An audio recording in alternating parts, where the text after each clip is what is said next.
even more now, state attorney and judicial races often are overlooked, but certainly they have taken on new prominence during these times. They are some of the most important races there are, certainly dealing with the sorts of issues that frustration is being expressed about now. So I'm glad everybody is tuned in. I'm glad we've got good participation. I want to, if we can, introduce some of the sponsoring organizations of this forum. So I'll introduce Miss Robin Lockett of Organized Florida for a little brief comment. Hey everybody, as Sean has indicated, my name is Robin Lockett. I am the Regional Director of Organized Florida. Organized Florida is a membership-based organization, and we teach the community how to empower themselves and fight on issues that they're concerned about. We felt that this was a beginning of our contact with the community regarding the electoral cycle. And guess what? Judges are always left behind, not saying anything and so forth. So now we want to hear what you have to say. And may the best person win. No, welcome. And so, now, thank you, Robin. Now I want to allow Miss Valeria Obi, the president of the George Edgecombe Bar Association, if she will introduce herself and JIBA. Hi, everybody. My name is Valeria Obi, and as Sean said, I'm the president of the George Edgecombe Bar Association.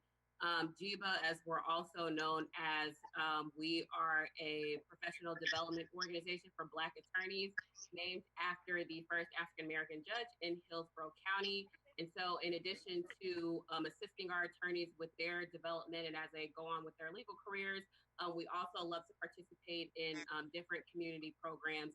And so we are so excited to be here today. And thank you, Robin, for reaching out to us to put on this event with you all. As Sean stated, it is with a heavy heart because of all that's going on here today. However, these local elections are just as important as the larger elections. So we think it's vital that we put on this event and get the information out to you from the candidates. And so thank you for joining us today, and good luck to all the candidates. Thank you. And these are two organizations that are doing things and two organizations that understands, in fact, that Black lives do matter. I see Peggy on here. So I'm proud to be a member of this. She checked in just with her phone number. We may need some mute help here. I see. Yes.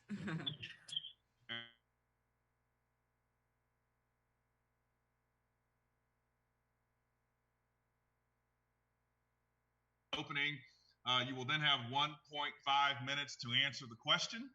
You will then have 1 minute for closing. There are timekeepers, so you will be cut off after the minute. You all are lawyers and politicians, right? So I know this will be a little hard on you. So make sure you get your minute for opening, minute and a half to answer the questions, and a minute for closing. I am going to be the moderator for the first group, and that is going to be County Group 7. And the candidates for that are Nancy Jacobs, Monique Scott, Rick Silverman, Bill Yanger. So I'm going to moderate that panel right now.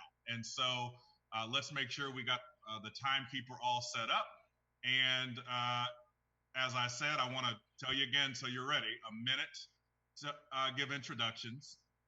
And then I'm going to get straight to the questions, and we will probably go for a good 20 or 30 minutes in questions. And then I will allow you all to give your closings on this particular group 7. So with that, if we could go to Miss Nancy Jacobs, you have a minute for your opening statement. Thank you. Sean, I'm sorry.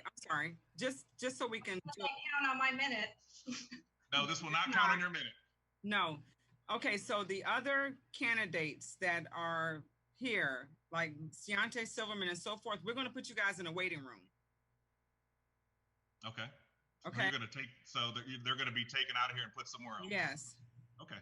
That is a lot of technology going on that I'm not. I know that I don't understand either. We got good people working with us, so I'll give you a couple seconds to allow them to be taken off, and then we will go ahead with Group 7. So go ahead. Yeah, just bear with me one moment. Okay. And again, I'm glad we have so many people participating in this. Usually, these races are so overlooked, and they should not be. As you can tell across the country, particularly, these are extremely important races going forward. Are we good? To make it easy, no. What I'm going to do is ask those candidates in Circuit 13 In group 9, 13-9, 13-19, 13-30, and 13-31 to drop and log back in if you don't mind. Okay, so we're asking anyone who is not in County Group 7, if you are a candidate for another group, if you will drop off and give us till about, this segment will probably end around 6:05. And so at about 6:05, if you are Circuit Group 13-9, you should start logging on right around 6:05 and we'll get to you. But otherwise, if you're another candidate, if you'll drop off now so we can go ahead. Log back in so she can put you in the waiting room. Exactly. Okay, and the order, let me tell you the order we're doing these in.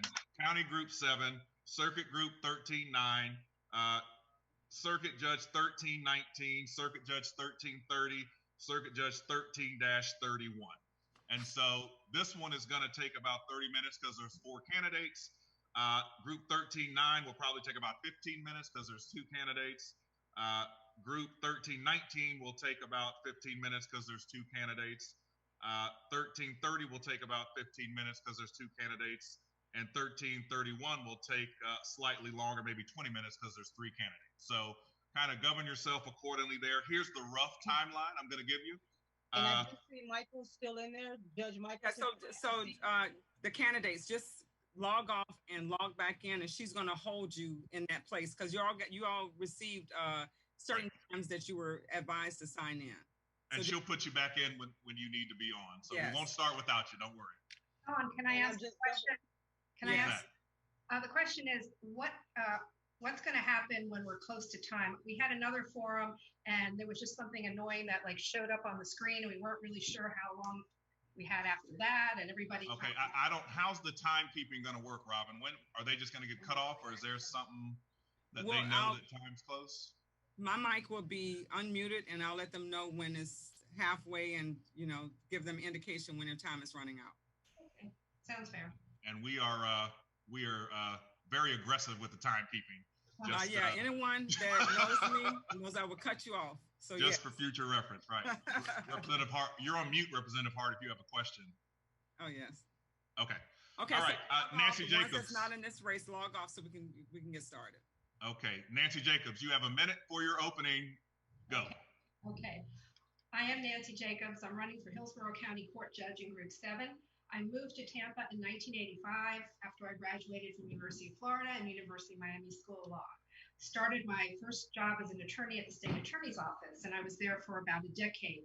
By the time I left, I practiced in the areas of DUI, criminal, traffic, and then regular misdemeanor cases, felony cases, juvenile cases, all the way up to felony. When you're talking about all the way up to murder, you're talking about felony. I opened my own law practice after that, and I made a decision at the time that I would only practice in 3 different areas that I loved: criminal defense, family law, and estate planning. I made that decision because I wanted to make sure that I wasn't taking cases, pick and pan and whatever came through the door. I wanted to really give people excellent service, and I feel like that's the best way to do it. I also represent free of charge active military and vets, and I give that was 1 minute? Yeah. That's a minute. All right. So if you guys can look at me, I'm assuming, or can everyone see me? Yeah, well, you weren't there. Hand gesture as to when you're halfway through. But you didn't do that for me. Well, I was trying, but you weren't looking. I was looking. Let's go. Monique Scott, you have a minute if you will go. Yes, sir. Thank you very much. Good evening, everyone. My name is Monique Scott, and I am a first-generation American and a Tampa native. I have served in the classrooms as a former public school teacher for 5 years. I have been in the streets as a former police officer with the Tampa Police Department, and I have been in the courtrooms as a former prosecutor with the State Attorney's Office here in Hillsborough County. I currently practice in the area of criminal defense, family law, and personal injury. I am a career public servant and a career community servant. Combined, I bring a unique set of experiences and perspectives and diversity. I currently serve on 4 boards: the Tampa Hispanic Bar Association, the Hillsborough Association of Women Lawyers, the Epilepsy Service Foundation, and the Sheriff's Hispanic Advisory Council. In addition, I am a mentor to 5 young females and am a member of the Goldberg Cacciatore Criminal Ends of Court, and am a member of the Hispanic Professional Women's Association. Thank you. And you also will need to make sure that you cut on your screen so that you can be seen when you're speaking. Yes, ma'am. I am having trouble with my camera, and believe me, I would love to, because I am dressed in a full suit with makeup, but I cannot seem to get it to work. No All right, worries. I haven't worn a suit in 2 months, so I'll take your word for it. Mr. Silverman, you are up for a minute. Thank you guys very much for having me tonight. My name is Rick Silverman. I've been practicing law for 32 years, 25 of which were here in Tampa. I moved up because my wife got a job offer up here back then, fell in love with the community, and have been enjoying practicing law here ever since. I've been basically training to be a county court judge my entire career. I first started in general civil and criminal practice, but they kept on sending me to county court all the time. So I kind of studied up on how to be a county court attorney. I ended up trying numerous cases in all different court proceedings, especially traffic court, where some of you normally see me. I've written rules of traffic court. I'm a 2-time chairman of the Traffic Court Rules Committee of the Florida Bar. I've commented on administrative regulations, and I've also had comments to the Florida statutes. Basically, I realized that an attorney, being a judge, I want to actually hear more from pro se litigants. I run over all the time in court. That's why I expect you to vote for me to be county court judge, because of my experience in county. Thank you, Mr. Silverman. Mr. Yanger, you are up for a 1-minute introduction. Thank you. Thank you, Sean. And again, to reiterate what you said earlier, these judicial elections are important elections. Unfortunately, in the past, they've been overlooked a little bit too much, and there's reason that they're important. The judge has the ability to take away your kids, your money, and your freedom. State reps can't do that. Mayors can't do that. County commissioners can't do that. Judges can do that. And so people need to understand that they need to educate themselves on who these judges are.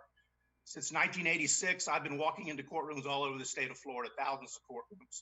And in those 34 years, I've represented clients in front of thousands of judges and learned something from all of them. I represented the school teacher falsely accused of domestic violence, the house painter who was just trying to get paid for his work on a home, the single mom trying to hold off an eviction. These are real people with real problems, facing real judges in real courtrooms. If I'm elected, I'm going to be facing those people from the other side. And I believe I've got the time. Thank you. Thank you. And here is the first question, and I'm going to go in reverse order. So, Mr. Yanger, I'm going to start with you. Do you believe that voluntary professional and community service is a necessary commitment for people running for judicial office? And if so, what forms of voluntary professional and community service have you been involved with in the past or currently? Absolutely. I think it's not only essential for a judicial candidate, I think it's essential as humans to give back to the community, the communities that give us so much. Since 2011, I've been on the board of the Early Childhood Council here in Hillsborough County. We are the only organization affiliated with the Children's Board. We're the only association in Hillsborough County that does early pre-K to infant assessments for hearing, speech, and sight to prepare these kids and make sure that when they get into the first grade, when they get there, they don't have the issues that that are discovered then. They're discovered earlier. They're taken care of. These are primarily in excess of 90%. They are at-risk kids. To go to one of these assessment days is really incredible. It's a great experience, and I've been doing it since 2011. And the Early Childhood Council continues, except in the time of the pandemic, unfortunately, continues to do these assessments. And I believe it's a wonderful thing that our county has that opportunity, because only one other county in the state has that. Mr. Yanger, I appreciate that. Mr. Silverman, same question. Well, I do think giving pro bono service is important, because you need to get to know the people who you're going to be practicing in front of. and most of those people aren't people who can afford an attorney. Now, I have voluntary, or should I say organized pro bono, but I find myself in traffic courtrooms all the time. And there are times when I see people who are totally overwhelmed by the system. And I will take time out and I will speak to them outside the courtroom. There are times when people call in my office and they'll ask me for an opinion. And it's a simple question that I can explain the process on how they can fix their license. And I don't even charge them for it. Now, granted, I don't keep track of hours so I can go ahead and put in for a plaque or something, but I do help people. I've always been that way. Thank you, Mr. Silverman. Ms. Scott, same question to you. Yes, I 100% believe that volunteering and work within the community is essential, really for every individual within our community. I started volunteering at a very young age. I was 15. I was involved with my Key Club. It's part of Kiwanis. I'm a mother. I have a 15-year-old son, and it's extremely important to me as a parent to expose him as well to volunteering work, to raise a young man who is respectable and has cultural sensitivity to this world. I'm involved with the Humane Society and volunteer with my family, as well as the Metropolitan Ministries, as well as the Sheriff Hispanic Advisory Council, where we do food drives. And I also think the most important thing, or one of the most important things, is to mentor our youth. As a judge, when I am judge, I will continue with my mentorship, as I do believe that our youth is the foundation of our society, and it is up to us as individuals and leaders to mentor those individuals. Thank you, Ms. Scott.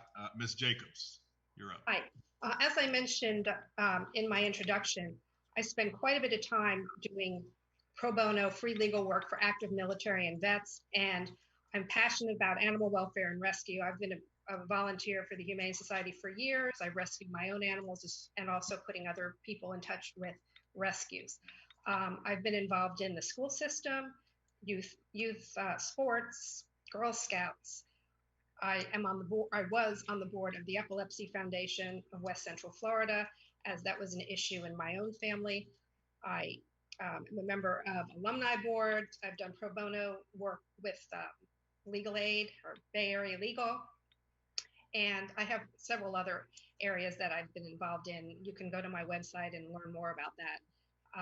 But my primary areas are the pro bono work that I do just for the active military and vets, because I feel like it's really time to give back. They give their all, and I'm doing everything I can do within my practice areas to help them, be it an adoption, a divorce, a criminal matter, or even to write a will. And I will continue. I've been volunteering since the time I was a child. My parents thought it was very important, donating food, working at food drives. Wherever help was needed, we were there. It's a lifetime career in and of itself. And I've done the same with my children, as Monique has, tried to raise them to realize the importance of giving back to the community, giving back to the place that you live, and that gives you so much. Thank you. I want to, before I ask the next question, I want to make sure everyone is aware of this. There's a chat room feature here on Zoom. If you type in that chat and ask a question, at least while I'm doing my two moderating things, I will try to get to that question if I can, if it is an appropriate question for me to ask a judicial candidate, because they are very limited in what they're allowed to ask. And so if it's an appropriate question for them to ask, I'll try to get to it. Let me start with Mr. Silverman here for the next question. What are your views on whether the court as a whole deals effectively with racial and gender bias?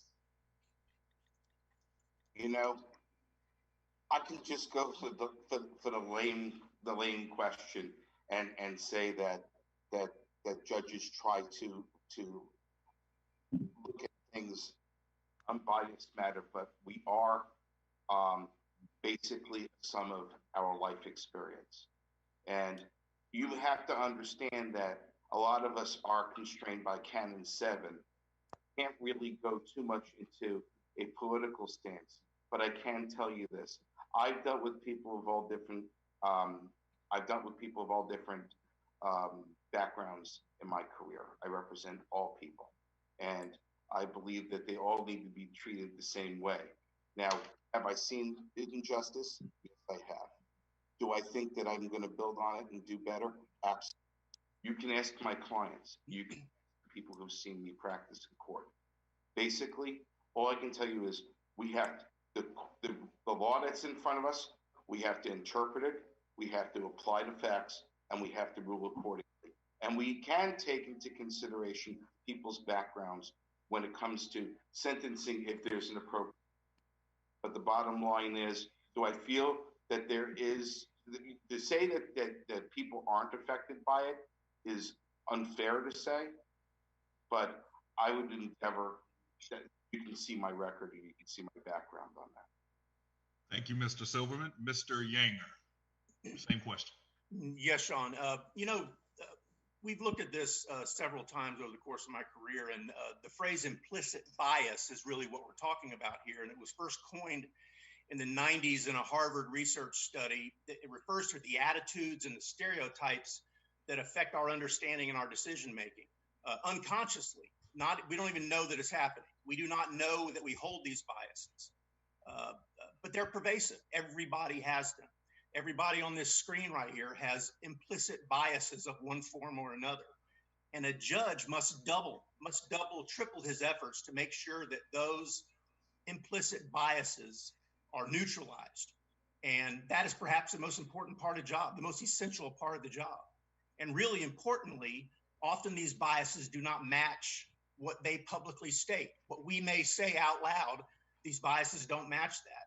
And how do persons, and it concerns me, how do persons and even candidates who expressly state clear biases out loud, how do they neutralize the implicit biases that they don't know that they have? What efforts do they need to make sure those implicit biases, once they're on the bench, are neutralized? It's important. And the number one reason you should carefully listen and study to us as candidates and find out who we are. Thank you, Mr. Yanger. Ms. Jacobs. I agree with both of the candidates so far with regard to this. I believe everyone has implicit bias. And again, that judges have to do, like Bill said, their absolute best and to check themselves to try to keep those at bay and totally remove them from the case that they're listening to. Only look at the facts, apply the law, and do what is right. It's hard to come back from what you've learned, but it is the duty of the judge to do that. They don't have the luxury of letting their biases come to the courtroom. Their job is, very sacred and it's taken very seriously, and people's lives and money and children and anything that they hold dear depend upon that. And it's absolutely essential that people recognize their biases and judges put those biases aside on a conscious level and do the best job that they can for every person that comes into court. Thank you. And Mrs. Scott, same question. So let me start off with saying that as a personal experience, I don't know what it's like to be discriminated against because of the skin of my color or because of the color of my skin. However, I do know what it's like to be discriminated against because of a disability. And I'm epileptic, and I lost my job with the Tampa Police Department because of my disability. And the amount of pain and suffering and anger that I felt because of that is an experience of which I will never forget and will always carry with me. As a judge, it is our responsibility to always remain fair, impartial, neutral. However, as the prior candidates discussed, the opportunity is there, and we must always take into mind the possibility of a biases that exists within us naturally. And when I am judge, those experiences will carry on with me. Thank you, Mrs. Scott. I think we have time for maybe one or two more questions. This is one that's coming from the group chat, and I'll start with you, Mrs. Scott. Has a bar grievance ever been filed against you, or have you ever been subject to any disciplined by the Florida Bar? A bar grievance, to my knowledge, has never been filed against me, and I've never been disciplined by the Florida Bar. No, that's Okay. a very important answer. No, that's a good concise answer. Mr. Silverman, same question to you. You know, I have to tell you, back in 1990, I had a person actually file a grievance against me for a traffic case, and it actually showed up at the local committee actual level in Fort Lauderdale, dealt with it, and halfway through the hearing, the complainant admitted that I didn't do really anything wrong and did exactly what he wanted. So the pro se, the normal non-lawyer member of the committee actually asked him, "What are we doing here?" And basically there was a no PC. I had another no PC, about maybe 12, 14 years ago that didn't even make it to committee. But when you practice in a high volume practice, you get people to do that. I was never found in violation. Actually, after those bar grievances, the bar appointed me to several substantive rules committees, including the Rules of Judicial Administration and the Legal Certification Committee. So, although they were both no PC. Thank you. Mr. Yanger, same question. Yes, it was probably back in the early 90s. I don't know the exact year, but we had a client back when I was still practicing with my father. So frankly, it was probably the early 90s.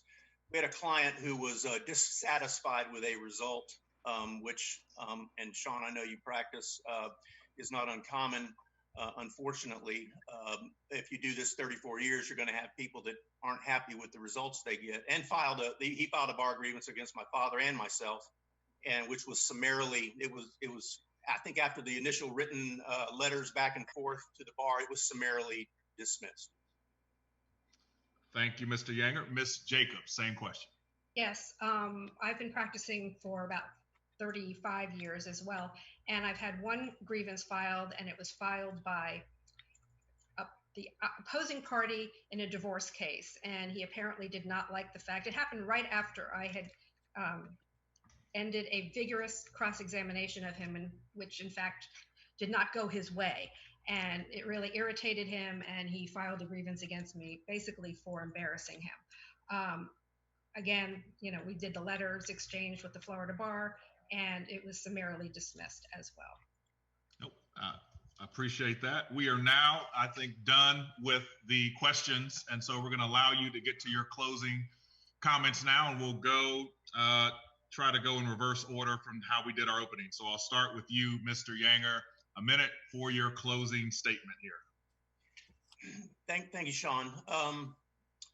I was born and raised here in Tampa. Of parents who were born and raised here in Tampa, we're 3 generations, and on one side, 4-generation residents.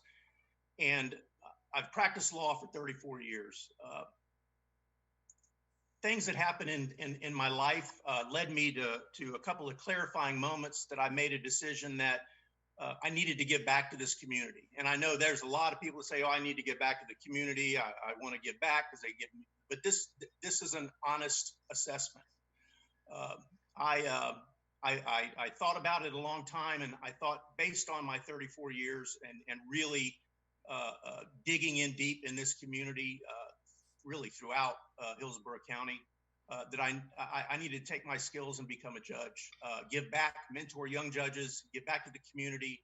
I believe my empathy, my experience, my qualifications provide the opportunity for the voters of Hillsborough County to put someone on the bench who has been in the trenches, who's done it, and continues to do it on a daily basis. I look for your vote on August 18th or before. Early voting starts in a little over a month. Thank you, Mr. Yanger. Ms. Jacobs, you have a minute for your closing. So please look at, so I won't interrupt you guys. When I raise one hand, that means it's 30 seconds, and then it'll give you an idea that you're about to close, okay? I apologize. No problem, no problem. Okay. Ms. Jacobs. Yes, I agree.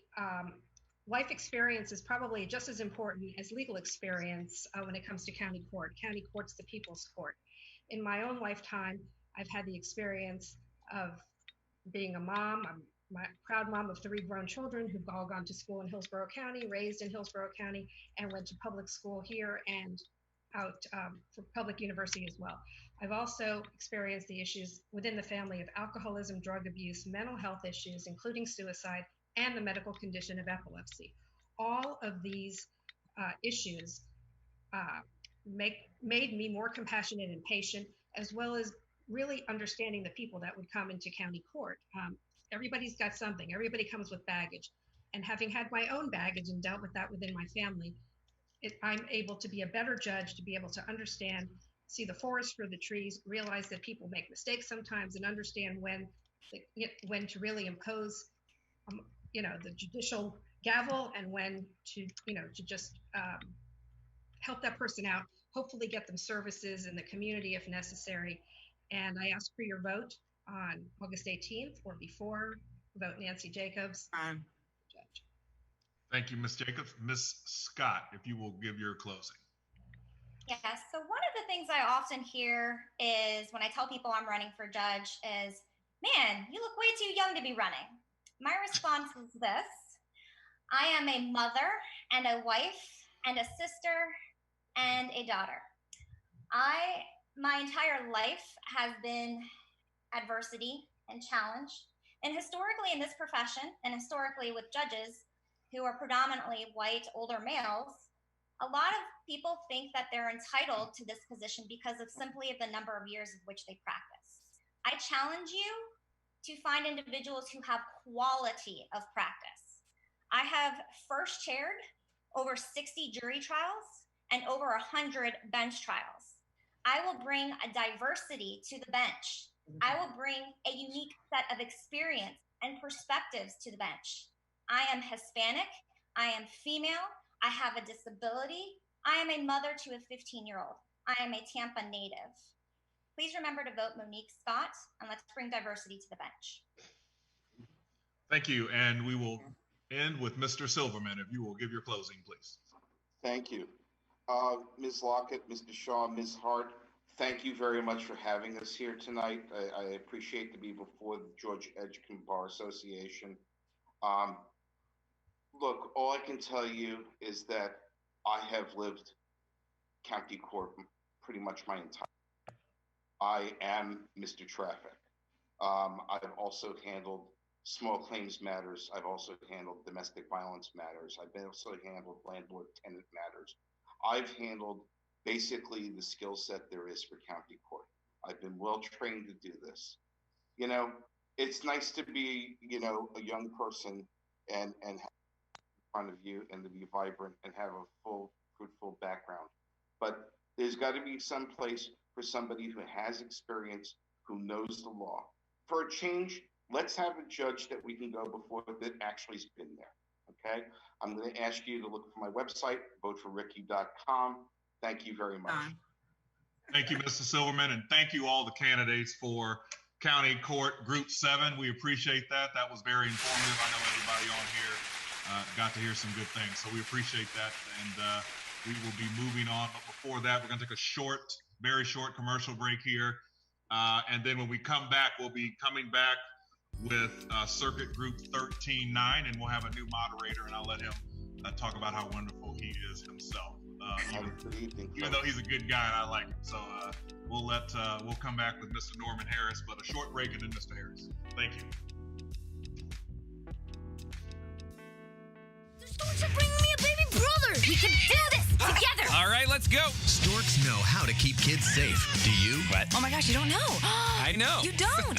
Oh man, you laugh when you're uncomfortable. No. Making sure your child is in the right car seat is one of the steps to safer travel. I will rock this. You will rock this. To know for sure that your child is in the right car seat for their age and size, visit safercar.gov/the-right-seat. Cool. Very cool. Brought to you by the National Highway Traffic Safety Administration and the Ad Council. It's important to plan ahead for emergencies, like the storm. When it kicked in, we had a plan. Separated.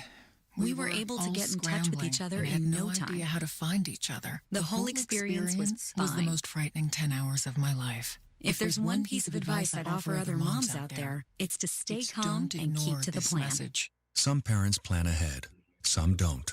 Make sure you know where to find your family in an emergency. Start your plan at ready.gov. Brought to you by FEMA and the Ad Council. This is Mario Andretti. You know me as a race car driver, but I'm also a Meals on Wheels volunteer. I've raced against the sport's biggest personalities, but I've never met more vibrant, amazing people than the seniors served by Meals on Wheels. You can make a difference by dropping off a hot meal and saying a quick hello. So, America, let's do lunch. Volunteer your lunch break at americaletsdolunch.org. This message brought to you by Meals on Wheels America and the Ad Council. People been saying to your friend, get a different face, and posting on their feed, they're super ugly. The things they say to them online are cruel and they're not true. So tell your friend, I'll stand up for you. Don't worry, I know what to do. Know someone being bullied online? You can be a witness and make a difference by letting the world know it isn't cool and by letting your friend know you care. Learn more at eyewitnessbullying.org. Brought to you by the Ad Council.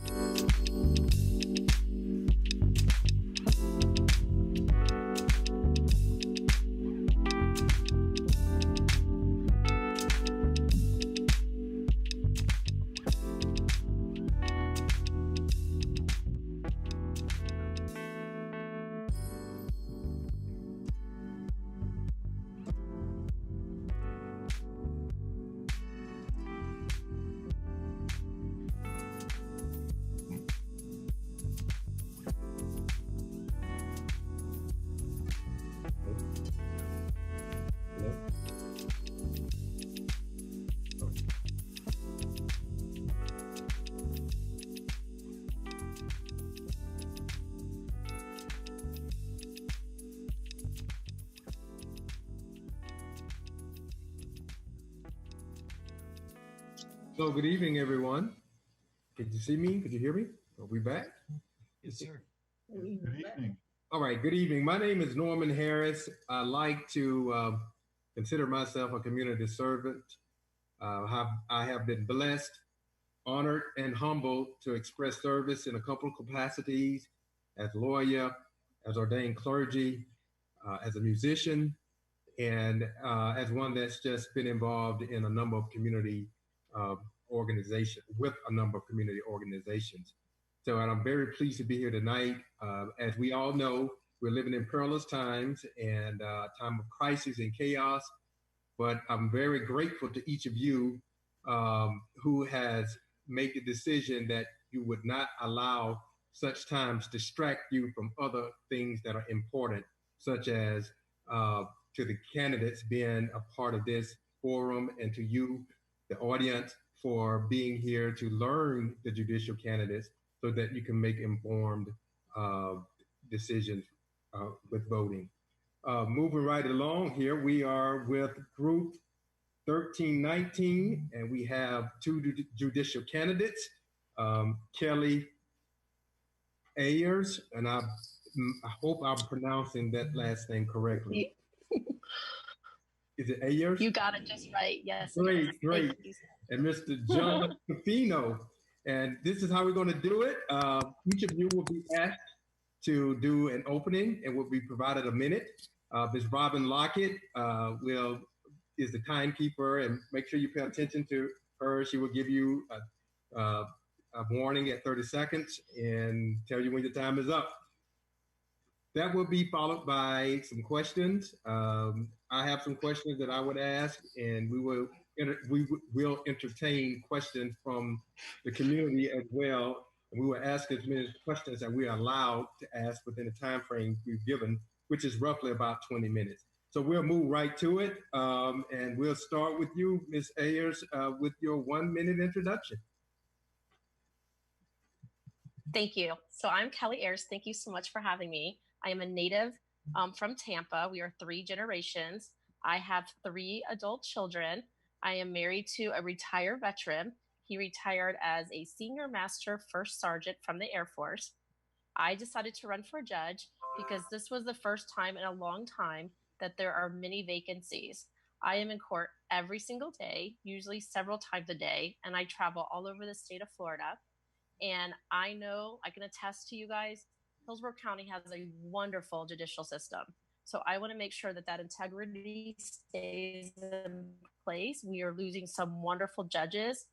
I want to bring my experience that I have had the thrill of doing, coming into court and advocating for my clients, and I want to bring it to the other side where I can hopefully navigate both parties. I want to have an approachable, simple courtroom that makes it a little bit more comfortable for people to come into court every day. And I do practice in all three areas of the law: circuit, criminal, and family. Thank you. And let me, right before Attorney Scapino gives his 1 minute introduction, let me make a minor correction. I think I said group 13-19. This is group 13-9. Yes, sir. All right. Thank you very much. Mr. Scapino. Thank you so much, Pastor. Good evening, everyone, and thank you for inviting us to talk with you tonight. A little bit personally, I grew up in Stephenor, Florida. I live in Tampa now with my wife and 2 children, Jack and Eleanor. And professionally, I've practiced law for 25 years now. I have a general litigation and trial practice. And over the years, I've practiced in a variety of areas. And I think this broad range of experience would benefit me if I'm elected to the bench. And I've also had the good fortune to take a lot of cases to trial, many of them involving complicated issues. And I've picked many juries in these trials, and I believe this trial experience would translate well. I've also been fortunate to be able to serve my community and my profession through a number of wonderful organizations. Right now, I'm serving on a committee with Representative Fentress Driscoll and Councilman Vieira to establish a lynching memorial and markers here in Hillsborough County, and we're coordinating that with the Equal Justice Initiative. Very proud to be part of that. There are many other bar and community organizations that I work with. It's my hope that through service, I can do my part to make my community, my profession a little bit better. So thank you again for letting us be here tonight. Awesome. Thank you for being here. So we'll jump right to asking some questions here. There may be members in the audience, our virtual audience, who do not know or understand the different branches of government and what branch of government you are running to be a part of and what's the duty of that branch. So Mr. Scapino, we'll start with you. You just briefly explain, educate the audience, those who may not know of the 3 branches of government and what branch you are running to be a part of and what's the duty of that branch. Well, we've got the branch that I'm running for, and I see some of my colleagues from the judicial branch here on the call, is the judicial branch. And we are one of the 3 co-equal branches, the executive and the legislative. And the governor and his administrative agencies right now, that's the administrative, and the legislative, that would be the House and the Senate.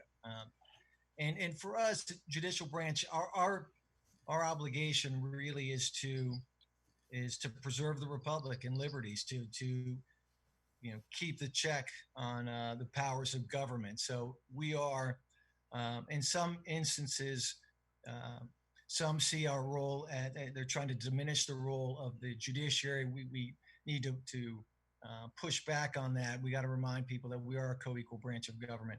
As a judge, it is in our courtrooms, all of our courtrooms, we want to make sure justice is blind, and we want to do our part where we're treating everyone who comes in our courtroom equal and fairly. Thank you, ma'am. Yes, ma'am. Okay, Ms. Ayers, the same question to you. Yes. So I won't repeat. Mr. Scapino did a great job of explaining the 3 branches. There is the legislative, judicial, and the executive. And again, as the judicial branch, our responsibility is to apply the law. We don't make the law, but we're to apply it. And what I hope to do is some of my favorite judges, and again, because I'm in court so often, I've gotten to know almost all of them, is the ones who have their moral compass. I mean, we all know what's right and wrong. And I always say this, if you're in a relationship with your husband or wife or significant other, if you guys are having a fight and you sit down, you really know who it's more important to. You know who should be the winner, whether it should be you or your significant other. And that's how I kind of feel like when I'm in a courtroom. You know pretty much what's right and wrong from a moral compass, from just your individual experience. And so then it's my goal at that point to do what's right, but to make sure it fits within the confines of the law, because we're required to do that. But again, some of my favorite judges. Thank you. Okay, the next question, we will start with you, Ms. Ayers, on this one. Do you believe pro bono and or community service is important? And have you done any pro bono work in the African American community? Absolutely, I do think it's very important. I have been recognized by Bay Area Legal Services for my my pro bono work. It usually happens to be usually female single women with children struggling. I actually am doing a pro bono case right now for an African American gentleman. I'm out and about in the community a lot, so I do pick up quite a few cases from either Uber drivers or out at restaurants. And I do have a gentleman right now who I have known at a restaurant, and he knew what I did, and he came up to me, and I'm helping him right now on a case. Unfortunately, it was a DUI, and there was some serious damage as to persons, and he's very scared. And I've been working with him to see what we can do to navigate. You know, obviously he made an error, but again, you know, I'm trying to sit there and see what I can do for him. But my husband is a veteran, so we do work with the veterans too. I also own a Hispanic firm, strictly Hispanic. So I've learned a lot from that, realizing what you think really happens and what does. So yes, I have been fortunate to provide pro bono services. Thank you. Attorney Scafino, the same question. Thank you, Pastor. I think we all agree that pro bono services are a critical part of what we do. There's unfortunately a significant barrier between what a lot of people can afford to get into court, and we have to do that. We have to provide pro bono services, and I do take a great pleasure in that. I provide pro bono services through Metropolitan Ministries, cases through Bay Area Legal Services, but community service is also critical. And I spent about 9 years on the board for the PACE Center for Girls, a school for troubled teens, and largely populated by young women in the African American community, and one of the most rewarding community service programs I've ever been involved in.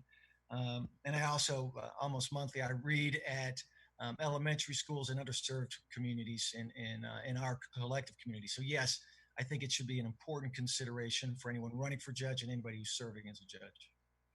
Okay, I will now move to a question from the audience. And I will start with you, Mr. Scafino, on this one. Do you believe racial disparity exists in the criminal justice system?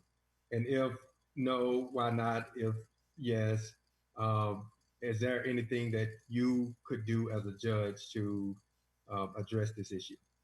There are canons that govern what we can talk about as judicial candidates, and it narrows what we can talk about.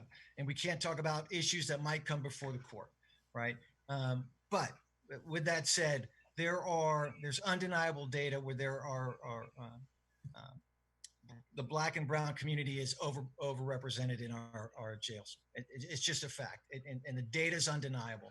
And whether or not this is through implicit biases, through prosecutors, judges, or whatever, there's a problem. Now, the proudest thing I've done as president of the Hillsborough County Bar Association is last January at a luncheon for 600 lawyers and judges, I brought Adam Foss in. Adam Foss is one of the leading advocates for criminal justice reform in the country. And I brought him in to speak to these lawyers and judges for a reason, because I think it needs to be on the front burner for all of us. Thank you very much. Ms. Ayers, same question to you. Yes, as I mentioned, about 4 years ago, I inherited by very interesting means a Hispanic firm. So that's what I do most of my traveling through the state of Florida. And I have learned firsthand how the racial diversity does exist. Especially, you know, a lot of my folks are picked up and they're not in the country legally. They're just trying to survive. And, you know, what I've learned about racial profiling, and, you know, if I had been driving in the same truck going down the same interstate, would I have maybe been pulled over versus, you know, certain corridors where they're looking for these individuals. So I have seen it firsthand. I've also, my firm is, I have my right-hand person. She's a Cuban-born paralegal, and I've been so fortunate to be able to ask her questions. You know, if these folks are here illegally, why do they do certain things? And when she explains it to me, it makes perfect sense. So I have done it, and especially when you go into the other pockets in the part of the state of Florida that, you know, are everyone knows everyone, and they're set in their ways. So yes, I have seen it. And again, I thought that was my half point. Again, if I could just mention real quick, just what I said, I think you got to follow your moral compass and keep it within the confines of the law, and we'll be able to help that area. Just one minute. Thank you. Thank you. No problem, Rob. I'm sorry. I'm sorry. No, thank you, honey. Okay, I will ask another question. Start with you, Ms. Ayers, on this one. A judge is normally viewed as neutral, right? Do you believe it's appropriate in certain types of cases for judges to give information or direction to a party who does not have a lawyer? If so, what kind of cases and what types of information? Unfortunately, I'm not allowed to give legal advice if I'm a judge. So if they're not represented, I certainly can, throw out suggestions that can encourage them to, maybe look somewhere. And actually, if I was asked this question on a questionnaire, if I was in there and I saw actually someone who was represented not getting fair treatment, his lawyer wasn't doing a good job for him, what would I do? And I would ask them to approach the bench so we can have a chat. I plan on running my courtroom very simple, very much so we can have a chat. Let's get together and see if we can't work things out. So while I can't give legal advice, I can certainly get the parties together and say, hey guys, let's talk about this. Let's navigate through this. Maybe we can work together and get things done. So that's the best that I could do, because I know we're not allowed to give legal advice, but certainly we can encourage people to go in a certain direction and get some things done amicably and simple and comfortable. Make people as comfortable as you can so we can work together and work through these. And maybe we won't have to do all this litigation. Thank you. Mr. Scapino. Thank you, Pastor. There are unfortunately real barriers to the courthouse, and the courtrooms need to be fair and accessible to all of our citizens. And like I've said before, not every litigant can afford a lawyer. We're going to have pro se litigants, and we can't provide legal advice. But what we can do is this: regular explanations of the procedures about how the courthouse and the courtroom is run, I think, is fair. It will not unfairly tip the scales of justice. So I think a judge needs to be engaged with the pro se litigant and remember his charge, fair and accessible courtroom. And to be fair and accessible, the pro se litigant needs to understand what's going on. Thank you. I think we have time for one more question. And after this last question, each of you will be asked to do a closing for a minute. And you can breathe and relax for a minute. Okay. Ms. Ayers, I'll start with you with this one. How would you prepare yourself to handle cases involving unfamiliar areas of law? Actually, I think that's probably one of the strongest components I have. I don't think there's any judge running in any group in the circuit court or the county court that owns 3 law firms. I own 3 separate law firms that I litigate every single day on. I have a county criminal firm. I have a civil litigation firm where I started out at one of the top law firms in town. And then I also have a family law firm that my husband only does, but I do all the litigation for it. So I have the only candidate I know that has extensive experience in all 3 core areas. My family law brings in domestic violence. I do some probate. I've just naturally fallen into this. I started in circuit civil, had clients asking me to help out on family law cases.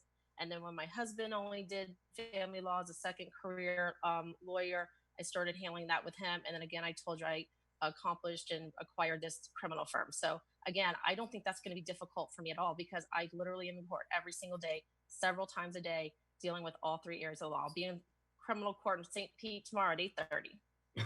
Thank you so much. Mr. Scapino. So I have a general, like I said, I have a general litigation and trial practice, and it largely focuses now on business-related matters. And I've litigated family law matters, probate matters, and in the past, I even handled some criminal matters. But I don't think for a second, and I don't assume for a second, that I won't run into matters that I don't understand, that are going to be new to me. I know I will be challenged, and I know this will be a challenging job. I've earned a reputation as a hardworking lawyer. I've never been outworked in a case. I mean, I won them all. Certainly haven't, that's not true. But there are issues that are going to come before me that I'm not going to understand, and hopefully far and few between, but I'm not afraid to roll my sleeves up. I know where the law library is. I can walk down there and I'll get it done. Thank you very much. Thank you for your responses to all the questions that have been asked. We'll now move to the final phase of your group by asking each of you to provide a 1-minute wrap up or closing. And Mr. Scapino, you just finished asking the last question so that you can take a breath. We will start with Ms. Ayers on this one and then end with you. Thank you, sir. Well, again, I want to thank you for having me. I'm not a politician. I'm a lawyer who one day was in court and a judge suggested I run to be a judge this time around since we had so many vacancies. So that's what I'm doing. I started out of law school getting the best job you could in Tampa, Florida. I was there 3 years, went over to USF. I actually wrote the Baker Act statute, and then I moved on to my own private practice. I have been in the high-powered firms.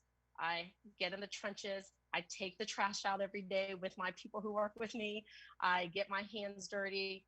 I'm in court every single day, several times a day. And I just think I have such a wonderful experience with that. I am a people person.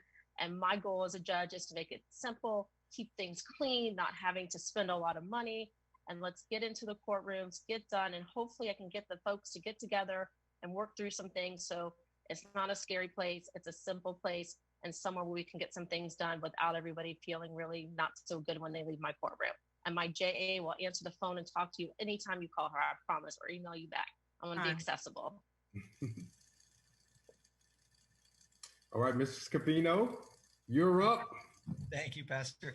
So through my trial practice, I've earned a reputation with the lawyers in our community and with the judges. It's a hardworking and professional lawyer. In 2019, the 13th Judicial Circuit presented me with a Professionalism Award. In 2017, the Hillsborough Association for Women Lawyers presented me with a Professionalism Award. And I've received other awards, and I say this not to boast, but because I suggest you want a judge who is respected by their peers, respected in their community, and has the judicial temperament to justly and fairly serve the citizens of Hillsborough County. I've been fortunate to receive the endorsements and support from many folks, including Senator Arthenia Joyner, Senator Janet Cruz, Representative Driscoll, Councilman Vieira, Hillsborough County's last 2 chief judges, our last 5 mayors, but that doesn't matter. It really doesn't. What matters is this: we need a justice system that works for everyone, not one that works against some demographics. Justice has to be blind.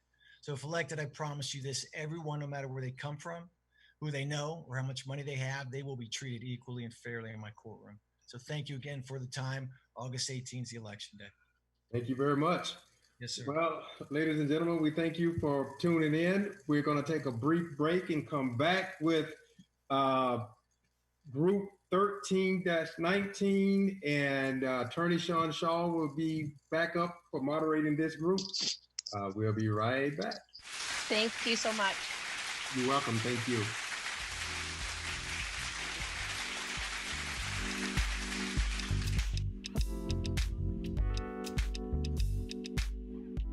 Welcome to Calvin's Barbershop. You all got to see this. I don't even want to know what you're looking at on that phone. Well, you should. I was learning about the dangers of high blood pressure and that we need to get ours checked regularly. High blood pressure can increase the risk of heart attack or stroke, but this text program can help keep it at a healthy range. Just text Barbershop to 97779 to sign up. I'll get right on it as soon as I'm done with this baby panda video. Text Barbershop to 97779. A message from the American Heart Association and the Ad Council. It's important to plan ahead for emergencies, like the storm. When it kicked in, we had a plan. Separated. We were able to get in touch with each other in no time. Idea how to find each other. The whole experience was the most frightening 10 hours of my life. If there's one piece of advice I'd offer other moms out there, it's to stay calm and keep to the plan. Message. Some parents plan ahead, some don't. Make sure you know where to find your family in an emergency. Start your plan at ready.gov. Brought to you by FEMA and the Ad Council.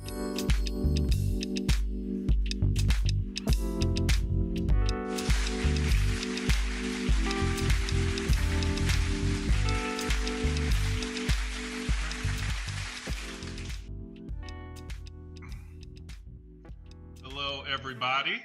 We are back here, and this is Sean Shaw again, and we are going to be talking to at least one of the candidates for Clerk Circuit Judge 13-19, and that is the incumbent Judge Shanti, Judge Michael Shanti. I'm told that he is going to be the only candidate to participate in this part of the agenda. So, Judge Shanti, it's good to see you.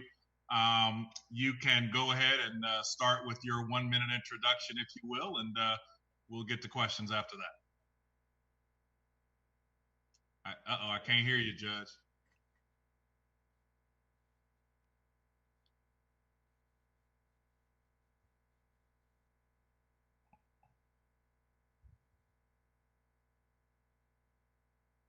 He just put himself back on mute. You're back on mute. Hear me now? There you go. There you go. There you Fantastic. Well, good evening again, ladies and gentlemen. I'm Judge Michael Shanti. I'm one of your circuit court judges here in Hillsborough County. I'm seeking re-election to Group 19. I'm a Tampa native and resident of Hillsborough County. I've served our community and our country for 25 years, upholding the rule of law in and out of the courtroom, on and off the battlefield, and throughout all branches of government. I currently preside over Juvenile Delinquency Court and Veterans Treatment Court, two of Hillsborough County's problem-solving courts, and I believe we are making a positive impact on at-risk youth as well as struggling veterans. I'm a combat veteran, and I bring my own military service and experience to the bench in helping veterans who are struggling from post-traumatic stress disorder and various degrees of substance abuse disorders. And in doing so, I, along with my team, have helped develop our Veterans Treatment Court into a national model problem-solving court. I believe the role of a judge is to serve as an instrument of justice and to ensure that everyone is treated equally under the law, as a judge should be trusted, honest, and fair. I believe these are the values that have defined me throughout my professional career as a lawyer and as a circuit court judge. Thank you, Judge Shanti. Robin, you have something? Yeah, Judge Shanti, since you're the one that appeared, I'll give you 2 minutes to respond, and we'll be lenient with the timing.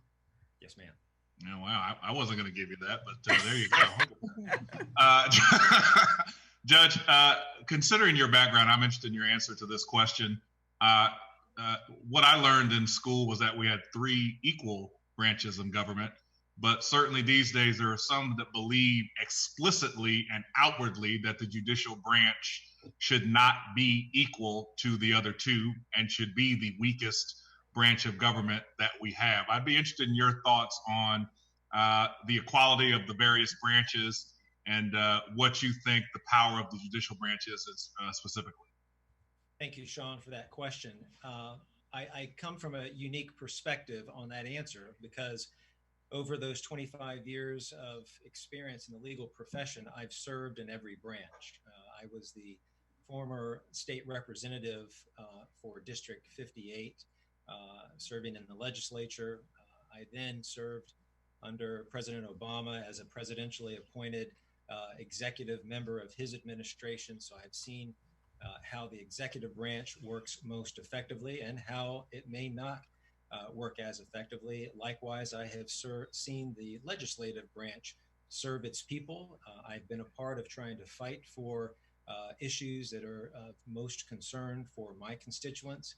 But now, having the honor to serve my community as one of your judges, I certainly believe that the judiciary is a strong and equal partner among all of those other branches, and not to be intimidated, not to be run, not to be ruled by. As a judge, I am charged with the responsibility of listening carefully to the facts as they are presented in front of me and ruling and applying them to the law as it is written. Judge, can you get a little closer to the microphone? Our technical people are asking you to do that, if you can, just so we can hear a little better. Thank you for that answer. Let me ask you this question. What are your views on whether there exists bias in the criminal justice system, whether implicit or explicit? And as a judge, what can you do about it, if anything? Well, I can share with you my experiences. I run 2 of Hillsborough County's problem-solving courts. In our courtroom, my greatest fear, my greatest concerns, which I'm unable to bring about greater change because in my courtroom, mental health services, access to adequate mental health services, access to greater drug treatment and substance abuse treatment for not only juveniles, but for our struggling veterans is a critical concern for me. That's up to the legislative and the executive branches to take a hold of and properly fund and make sure those services are there. I run rehabilitation, recovery, and education focused courtrooms. So from my perspective, I'm instituting a model courtroom that I believe is best suited to reduce recidivism rates, to respond to concerns of abuse, drug abuse, mental health disorders, where adults, veterans, juveniles, children find themselves caught up in that juvenile justice system and that criminal justice system with very little tools to address core problems. So at least from my perspective, I conduct court every week for the sole purpose of trying to ensure children that are incarcerated in detention facilities can be released sooner than sitting in their jails or our jails. I conduct veteran treatment courts on a weekly basis for the sole purpose. I know every week veterans are being arrested.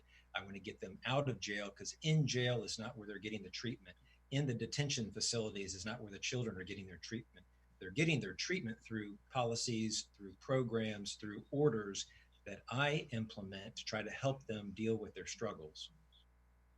Do you believe that racial bias exists in the criminal justice system?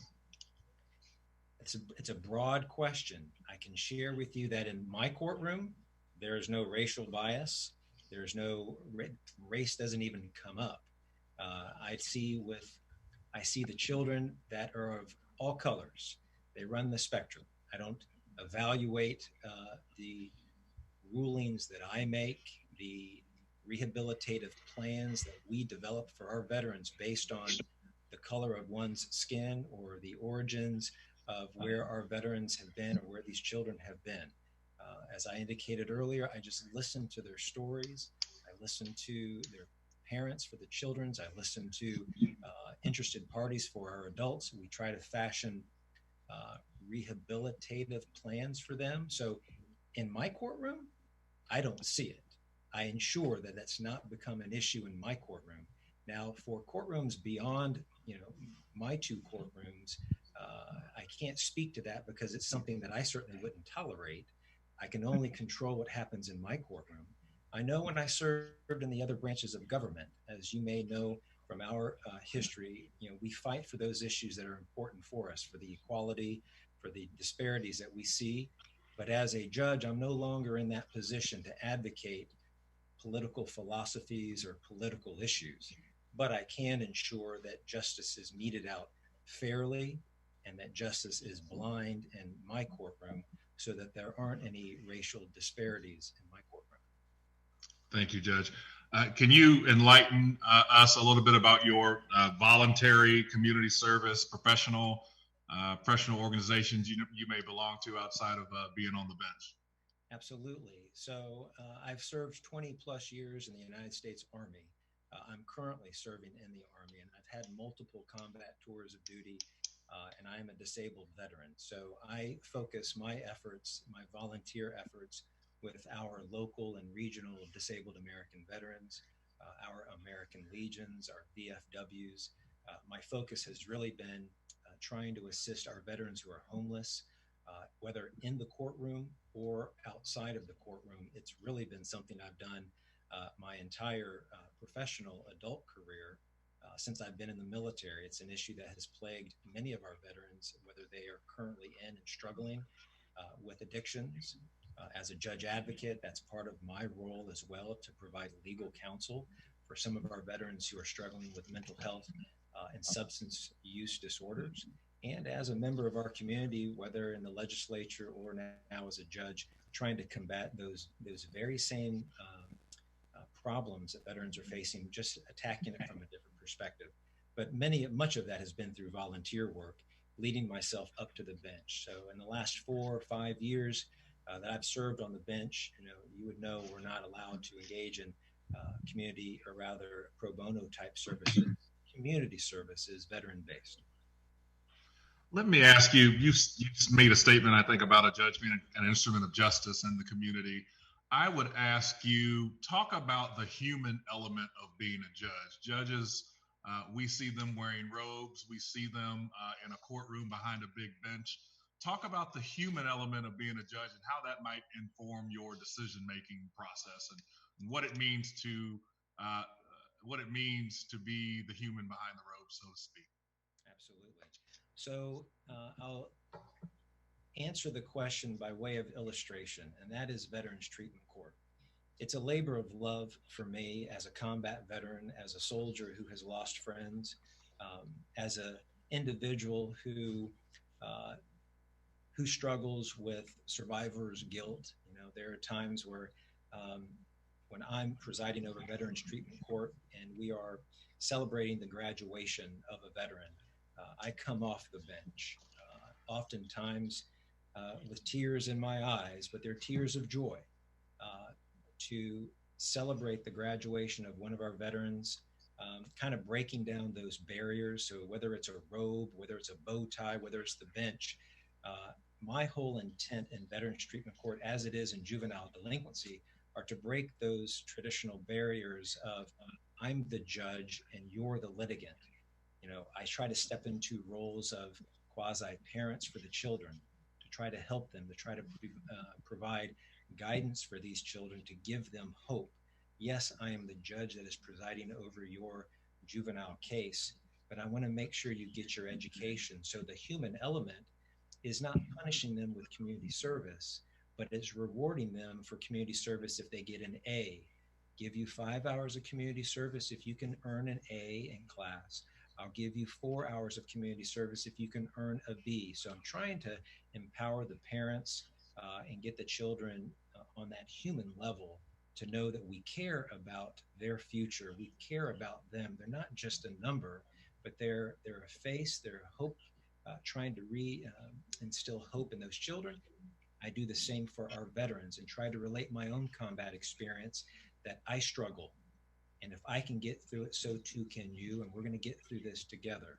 And it's been very successful. We maintain less than 10% recidivism rate in our Veterans Treatment Court. And many of your viewers here may not know that, but your Veterans Treatment Court here in Hillsborough County, it's the national model Veterans Treatment Court. We have instituted over the last 4 years that I've been presiding all of the best practices, national standard best practices, and it's resulting in a less than 10% recidivism rate that's been consistent since 2017, since I took over.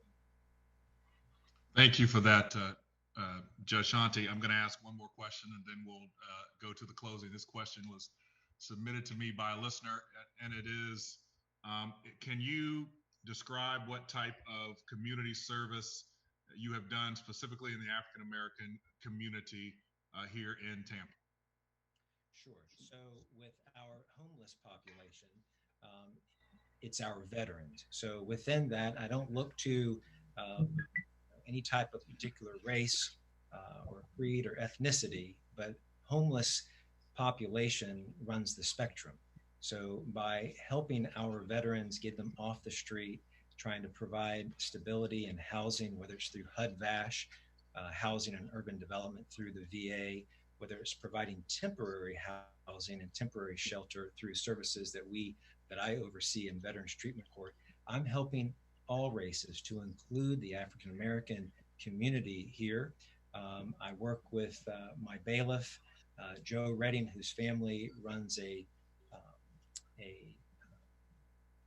shelter, clothing and food services for our homeless. Again, not focused on the African American community, but focused on the entire community, which of course benefits many who suffer that are in the African American community, as well as, you know, all walks of life. Thank you for that. And because of the grace that Ms. Lockett has given to you, you have 2 minutes to do your closing here and let us know what the takeaway ought to be. Go ahead, Judge Shanti.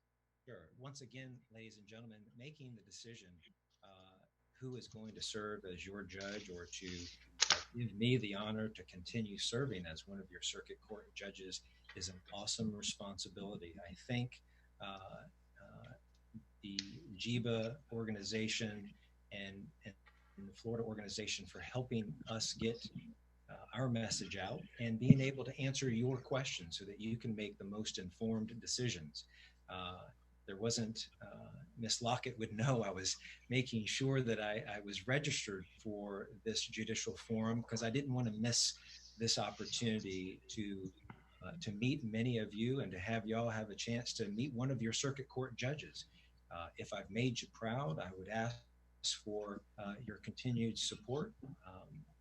You know, I have served our community in so many different ways. Again, whether in the legislature, whether in the president's administration, whether as one of your judges here in Hillsborough County, 20 years in service with the United States Army, as a leader in the Army, having served multiple combat tours of duty. I bring experience, I bring the education, I bring patience and temperament, I bring humility and integrity. These are what should be expected of our judiciary. These are things that I have been tested on as a military magistrate and as one of your circuit court judges. I'm not running for the first time to become a judge. I'm running on a record that you can look back at, that you can see if it's something that makes you proud. I hope that I have. I've worked very hard, very passionate about trying to make a difference in the lives of our children in this community, as well as our struggling veterans. That's what you should expect of all of your judges, and that's what they should give you, nothing less. One that is fair, trusted, and experienced, and I think I bring that to the bench. Thank you for allowing me to share my thoughts and views, and please consider to vote for Michael Shanti for Group 19. God bless you. Judge, we thank you for that, and not only do we thank you for that, we thank you for showing up and thinking it not robbery to come to this event and show your face. And it's unfortunate your opponent did not, but we're glad to see you here. So with that, I will turn it back over to, I think we're going to have a short commercial break after this, and then we're going to have President Obi of JIBA, who is going to continue to moderate, and she will introduce herself to the rest of the call, but we appreciate you continuing on, and we will get to Circuit Judge 13-30 and Circuit Judge 13-31 after the break. Thank you.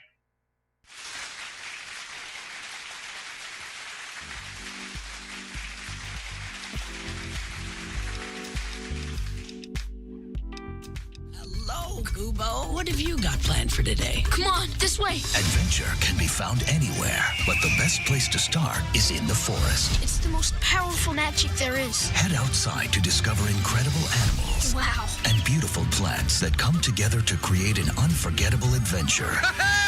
So grab your loved ones and explore a world of possibilities. Visit discovertheforest.org to find the closest forest or park to you. Brought to you by the Ad Council and the U.S. Forest Service. My teacher said that we should have a plan in case of an emergency. Do we have one? First thing I'm going to do is grab a flashlight with dead batteries. I'm going to start randomly throwing clothes in the bag. You two will be hiding in the closet and Dad won't be able to find you. And that's when we both start crying. Uncontrollably. Can you pass the cutlets?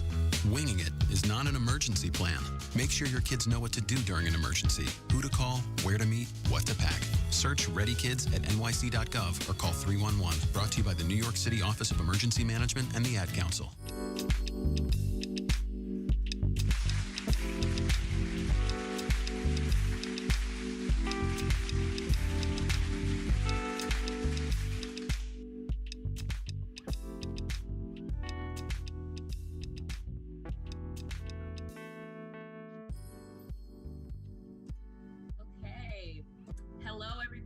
My name is Valeria Obi, and I've had the pleasure of serving as president for the Georgia Edgecombe Bar Association the last 2 years.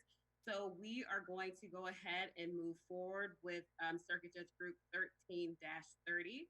So we have Mr. Danny Alvarez and Ms. Ellen Daniel who are with us. I believe both of them are with us, correct? Yes. Okay.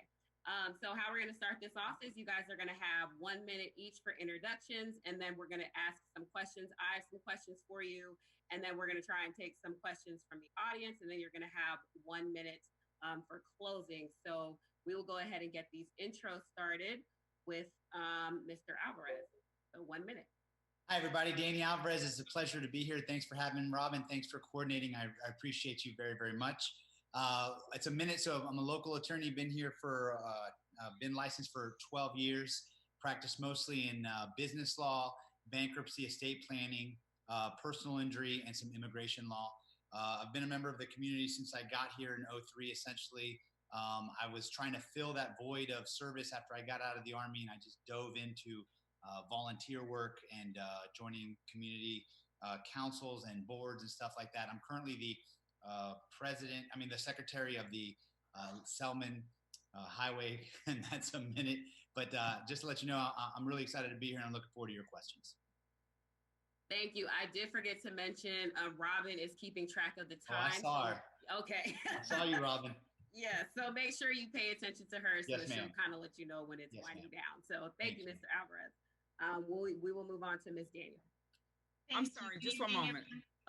Helene, hold on one second. So when you see me raise my finger, that means that it's 30 seconds. So I still had 30 seconds. I'm sorry. On. So let Danny finish because he still has 30 seconds. Oh, okay, thank you, Robin. I appreciate it. So I've been involved in the committee. I'm currently a gubernatorial appointee on the Tampa Hillsborough Highway Expressway Authority. I was recent Hispanic Advisory Council president for the Sheriff's Office. And before that, I was an appointed member of the Hillsborough Children's Advisory Board for over 5 years over at Lake Magdalene. I've been around in the community. My thing that I really try to let people understand is that service is the driving force. I've made money. It's not my thing. And I really just want to serve the community. Being a judge is an extension of that. It's not. Okay, I think that's time's up. All right. So we will move on to Ms. Daniel. Thank you, Valeria. Good evening, everyone, and thank you for this opportunity to be part of this forum. My name is Helene Daniel, and I'm running for Circuit Court Judge Group 30. I've been practicing law for over 30 years. I've lived in Tampa Bay with my husband for over 27 years. I'm a certified circuit civil mediator as well as a qualified arbitrator, and I am AV preeminent rated by Martindale Hubbell. I have proven courtroom experience. Over the years, I've practiced primarily in circuit civil litigation involving cases such as nursing home, med mal, personal injury, insurance coverage, and more recently, healthcare law. I've also some experience in probate estate, family, juvenile delinquency, and criminal law.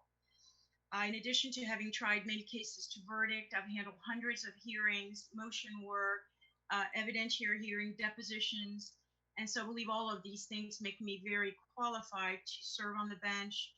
I've represented clients from all walks of life. Okay. Thank you. All walks of life, including pro bono clients. That's time. Okay. Time. Yes. Okay. So let's go ahead and move right along with the first question.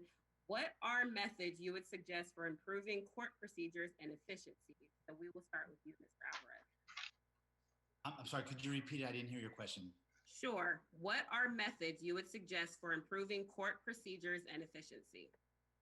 I think the use of technology is an incredible tool. I think we all know, and we've all been very, very frustrated with the lack of efficiencies. I think a judge's part of his job or her job is to drive the train, make sure the caseload keeps moving forward. And we know that the chief judge, that's one of his priorities. So using technology to the max possible. I know there's a lot of technology out there, but you can never let go of the human effect, and make sure you understand that the greater the involvement and the greater the awareness of the timeline and the push by the judge, I think that's the number one key factor there. Okay. Ms. Daniel.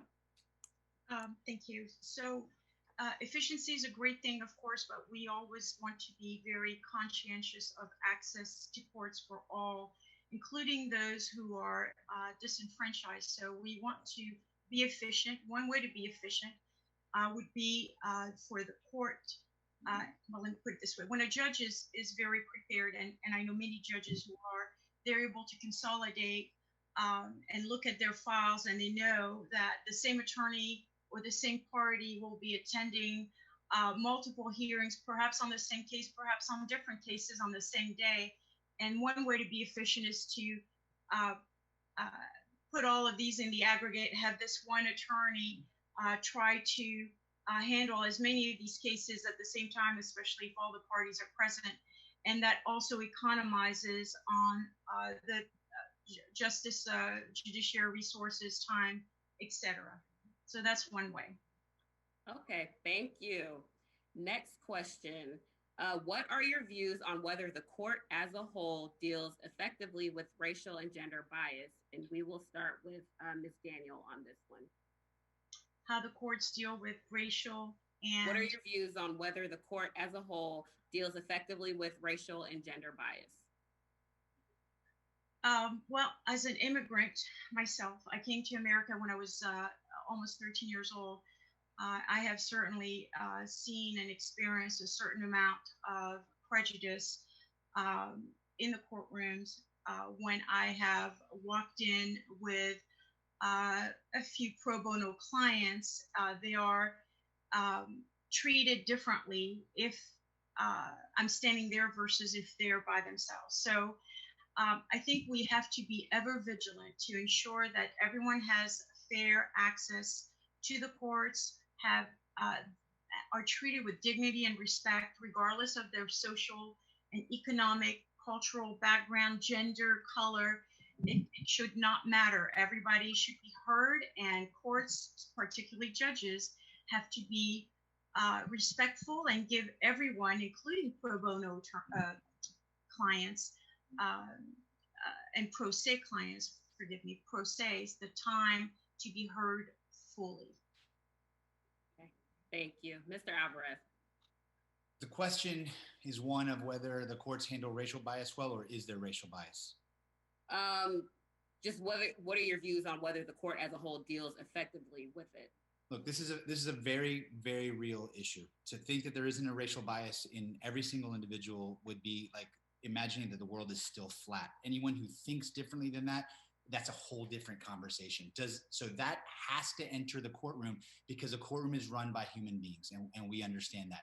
Identifying, number one, that there is racial bias, number two, that it does affect disproportionately certain communities. That's not a political statement. That's not an educational statement. That is a reality that Hispanics, Blacks, and all sorts of minorities face every single day. I think what courts can and should do, especially when it comes to the judge that's driving that train, is you have to stop and have a certain sense of empathy and understand that what your spectrum for life isn't what everyone else's is. So you have to have a level of empathy and understanding that about that client that's coming before you. Look, we're not going to arrest our way out of our society's problems. There has to be a balance between education, understanding, and law enforcement. Time. Thank you. Sorry, pretty passionate. Sorry about that. Okay. No, that's okay. Okay, so let's move along to the next question. How would you prepare yourself to handle cases involving unfamiliar areas of law? And so we will start with Mr. Alvarez on this one. This is literally lawyer 101. We've all done this at one point or another. You immerse yourself in the subject. You can't be a subject matter expert in everything. So you take both the advice of attorney, the briefs of attorneys, and then you study those subject matter areas yourself. There is no magic formula for this. If you've never done bankruptcy and you prepare, we know that's federal, I get it. You study it. If you've never done contract law, you've got to get in it and understand it. If not, seek the advice of others. But understanding that you don't know everything, number one, and number two, that you have some pretty smart attorneys that come in front of you, that can help a lot. Thank you. Ms. Daniel? Well, not unlike what Mr. Alvarez said, any one of us who will be elected to the bench, we're all going to be baby judges, and we're all going to have to not just learn maybe areas of the law that we may not be familiar with, but certainly we are going to be learning how to preside over cases, people, juries, personnel. I think there's a huge learning curve without a doubt. Certainly having experience in the courtroom and being familiar with the rules of evidence, the rules of civil and criminal procedure is a huge leg up. I won't pretend that it doesn't help a great deal, and having a variety practicing law in other areas that are likely to become matters that come before me as a judge. Okay, thank you. Next question.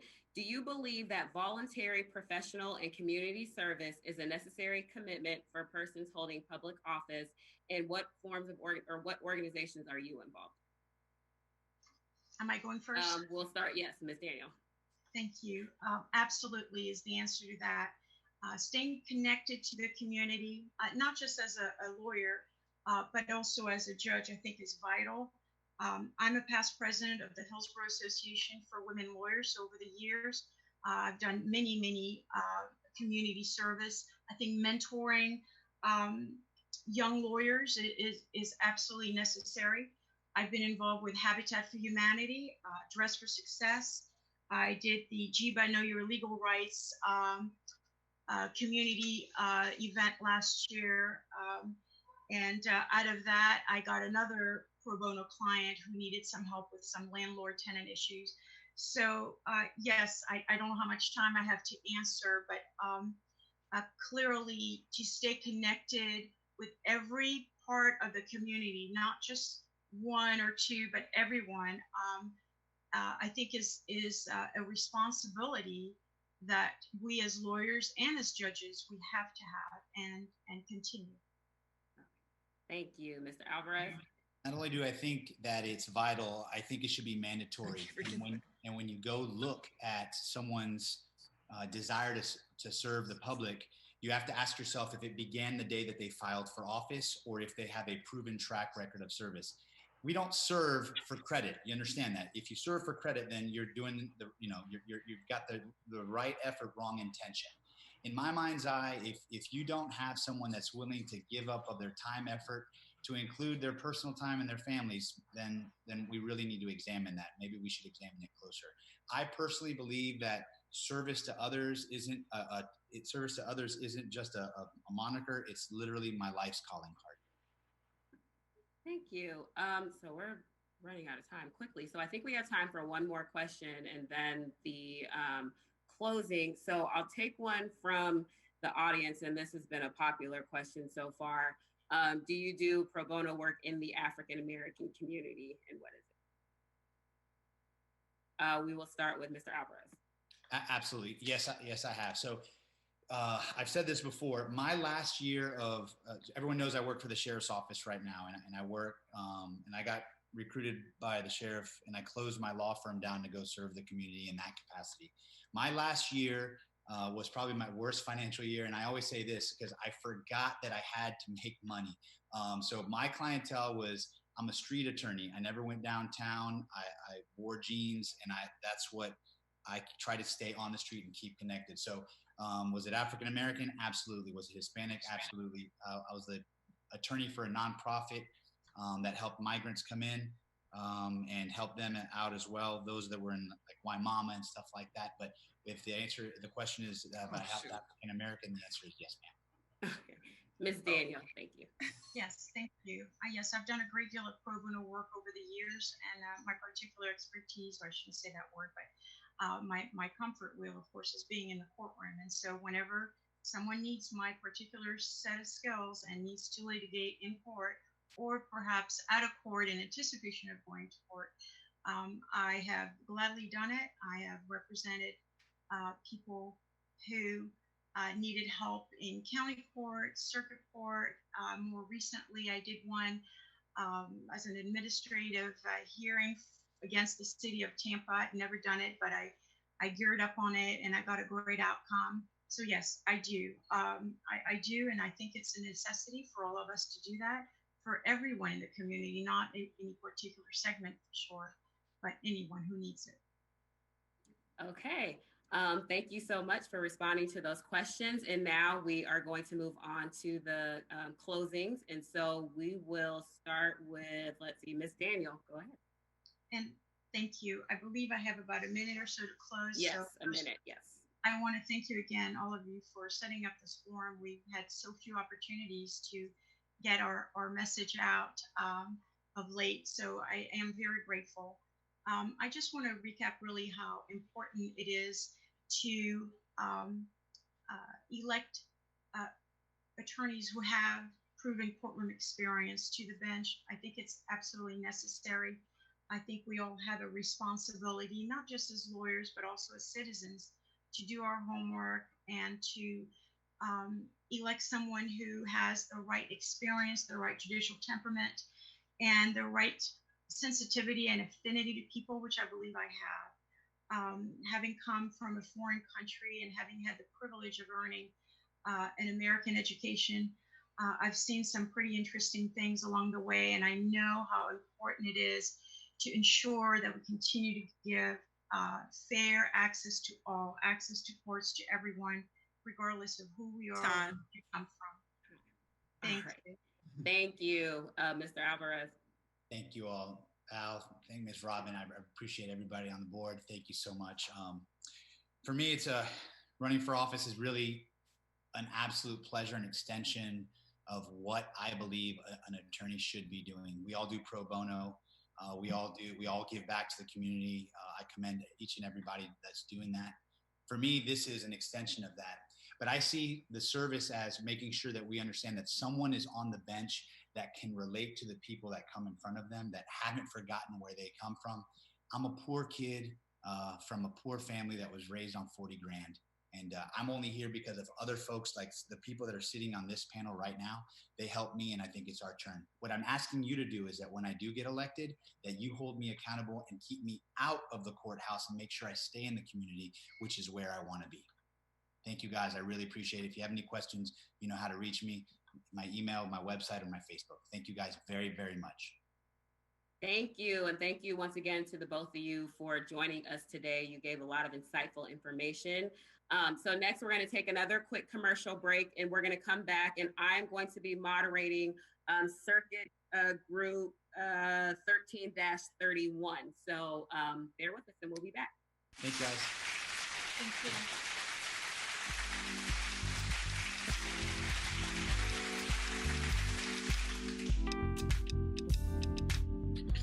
It may be hard to believe, but people just like you are already saving money. FeedThePig.org makes it easy. Their simple savings plan teaches you how to start saving without going overboard, so you don't need to start foraging wild berries. I was skeptical, but these are actually pretty good.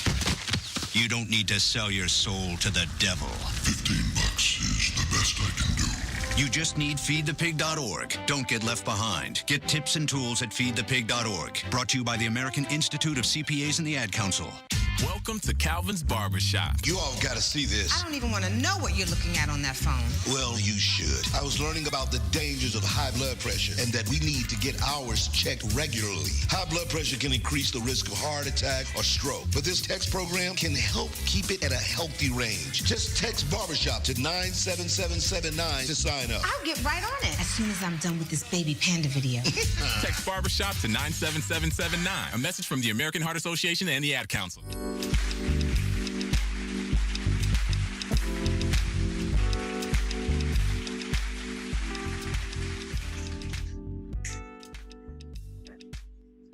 All right, everybody, welcome back. We're moving right along. Once again, my name is Valeria Obi, and I'm the president of the George Edgecombe Bar Association. And in this discussion, we have Circuit Judge Group 13-31. So there are three candidates here, and I believe all three are with us today. And so I'm going to say their names, but please correct me if I say it incorrectly. So we have Mr. Scott Bonavita. That's absolutely correct. Okay, all right. Gary Dolgen. I'm here. Nice to see you.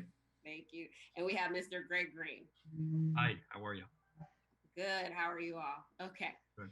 So we are going to, how this is going to work is you all are going to give 1 minute introductions, and then I am going to ask questions, and then we're going to try and take questions from the audience, and then you're going to have 1 minute for closing. So we'll go ahead and get this started right now. And Robin will be keeping track. I always forget. Robin will be keeping track of the time. So when she waves her hand like this, she's going to give you a 30-second warning. And then she will speak when your time is up. So we will start with the 1-minute intros. Mr. Bonavita, you're up. Hi, thank you very much. Yes, my name is Scott Bonavita.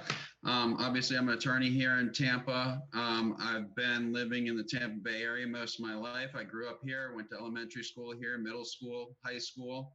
Got a soccer scholarship, went to the University of Tampa, played professional soccer for the Tampa Bay Rowdies for a few years. Ended up going back to school and graduating from the University of South Florida. Got my law degree from St. Thomas University down in Miami. After going to the state attorney's office down in Monroe County and Polk County, I worked my way back to Hillsborough County after September 11th, 2001, and been here ever since. Have worked in private practice since I left the state attorney's office. I've handled cases in over 15 different practice areas, and I've owned my own firm for the past 10 years. Been a single father for the past 10 years, full-time single dad. Also, that's time. Sorry. Okay. Thank you. Okay, next we'll have Mr. Dolgen. Good evening. I'm Gary Dolgen. I've lived in Tampa since I was 2. I've been practicing law for 30 years, and this year will be married for 30 years. I'm a proud father of 3 children, 22-year-old twins, Corey and Mallory, and 16-year-old Ari. I'm one of only 28 lawyers in Hillsborough County who's a board-certified expert in marital and family law. I am a Supreme Court certified family mediator. I'm the author of a chapter in the Florida Dissolution of Marriage book, which is relied upon by judges and lawyers across the state. I've served the state of Florida as both a prosecutor and a public defender, and I've run my own successful solo law practice for 27 years. What I'm most proud of during my career is reuniting wrongfully abducted children with their parents, representing domestic violence victims, and helping people get through the most challenging parts of their life, whether they're being arrested or going through a divorce. I thank you for allowing me the opportunity to be here tonight, and I look forward to answering your questions. All right, thank you. Mr. Green, you're up. Thank you for having me. My name is Greg Green. A little bit about me. I am a 7th generation Hillsborough County native, so I've been here my whole life. Went to Chamberlain High School. I have been practicing law for over 2 decades in my 21st year, very diverse practice and background. Married to the love of my life, Shantanice. We have 2 beautiful girls, Skylar and Sage. And I truly believe that being a judge is being an ultimate public servant. And I think you should have a record of serving the public. And I'm very proud of that record. I'm an attorney ad litem here in Hillsborough County for juveniles that are charged with a crime that do not have a parent show up in court with them. I'm a big brother in the Big Brothers Big Sisters program. And I'm a high school football coach for the girls flag football program at Robinson High School. I'll brag on them a little. We've won 5 of the last 6 state championships, and all of those were when I was there coaching. So I like to think I had a little bit something to do with that. Look forward to taking your questions, and thanks for having me. Thank you. Okay, so we will go ahead and get these questions started. So the first question is, and we will start with Mr. Bonavita.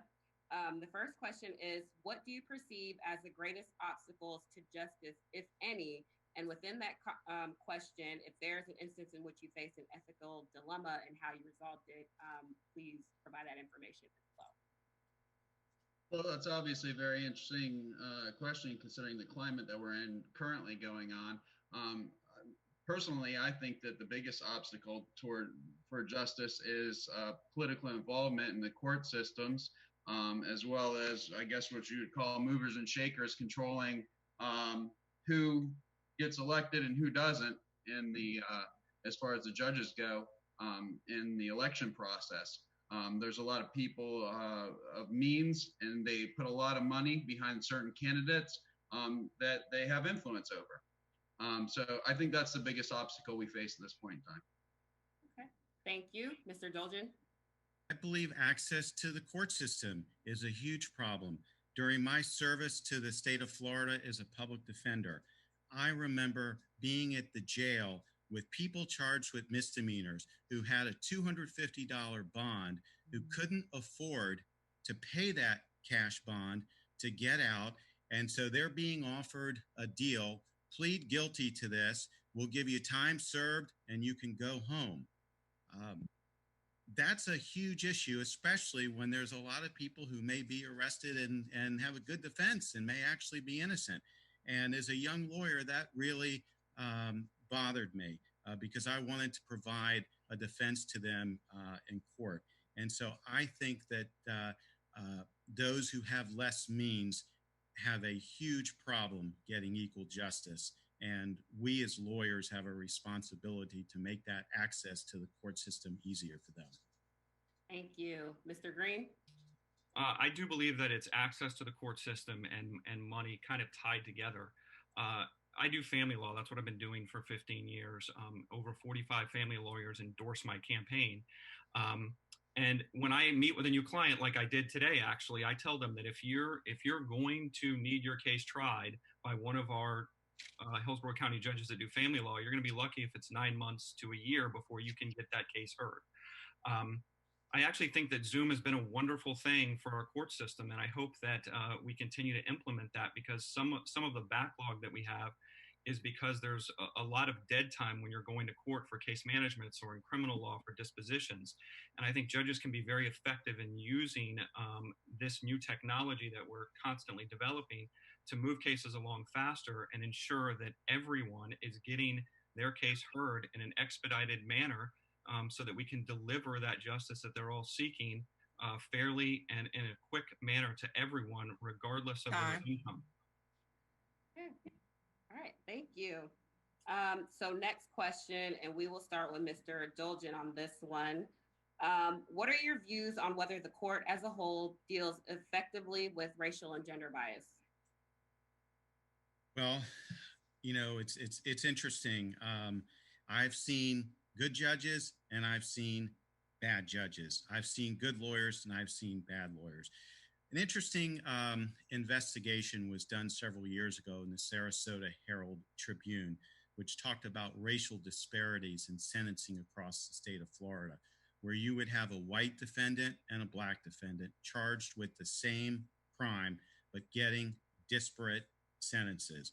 And judges in certain counties across the state giving a sentence, more a lenient sentence, and then ones in other parts of the state of Florida, giving a very lengthy sentence. I think it's important for us as future judges to be aware, to be sensitive to the issue of race, and so that we can be fair and impartial. I come from a family where my parents were involved in the civil rights movement, and I'm very proud of the legacy that they've passed on to me. That's time. Okay. Mr. Green.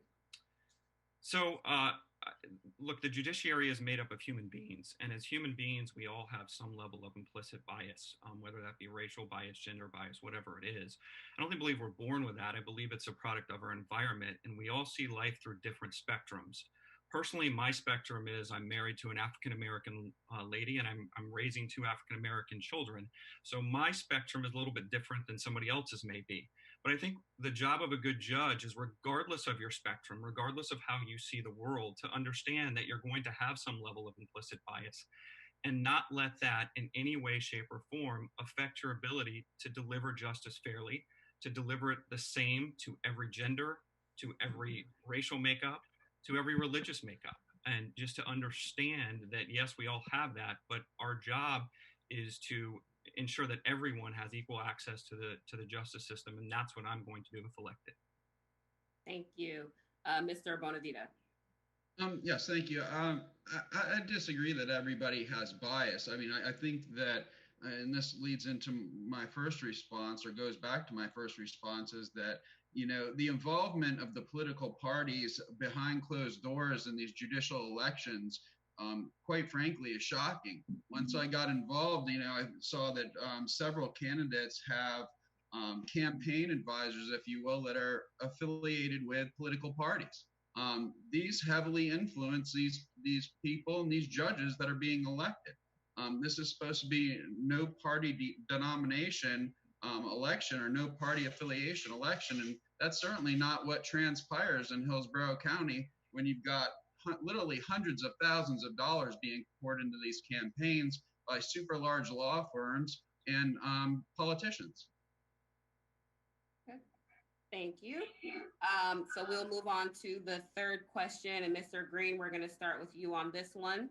Do you believe that voluntary, professional, and community service is a necessary commitment for persons holding public office? And what organizations are you a part of? Short answer is yes, absolutely. I think that our judiciary needs to be connected to the public that they serve. Me personally, I've talked a little bit about this. I volunteer in the attorney ad litem program. I actually see Judge Shanti on the call right now. I'm called into his courtroom quite often for juveniles that are charged with a crime that do not have a parent show up. I am a big brother in the Big Brothers Big Sisters program. And then you heard me talk about my community involvement with Robinson High School, being involved with a very diverse high school, coaching both the boys program, which I used to coach, and the girls program, which I continue to coach. And not just as a coach, but also as a mentor. I'm very proud that 4 of the young ladies that I have had the opportunity to coach have gone on to work in my law firm. One of them is now a paralegal for the Justice Department. Another is in law school, and one is in college, and one is still working for me. So I believe that if you don't get out in the community and don't understand the community you're serving, you're doing a disservice to the office that you're seeking. Okay. Thank you. Mr. Bonavita?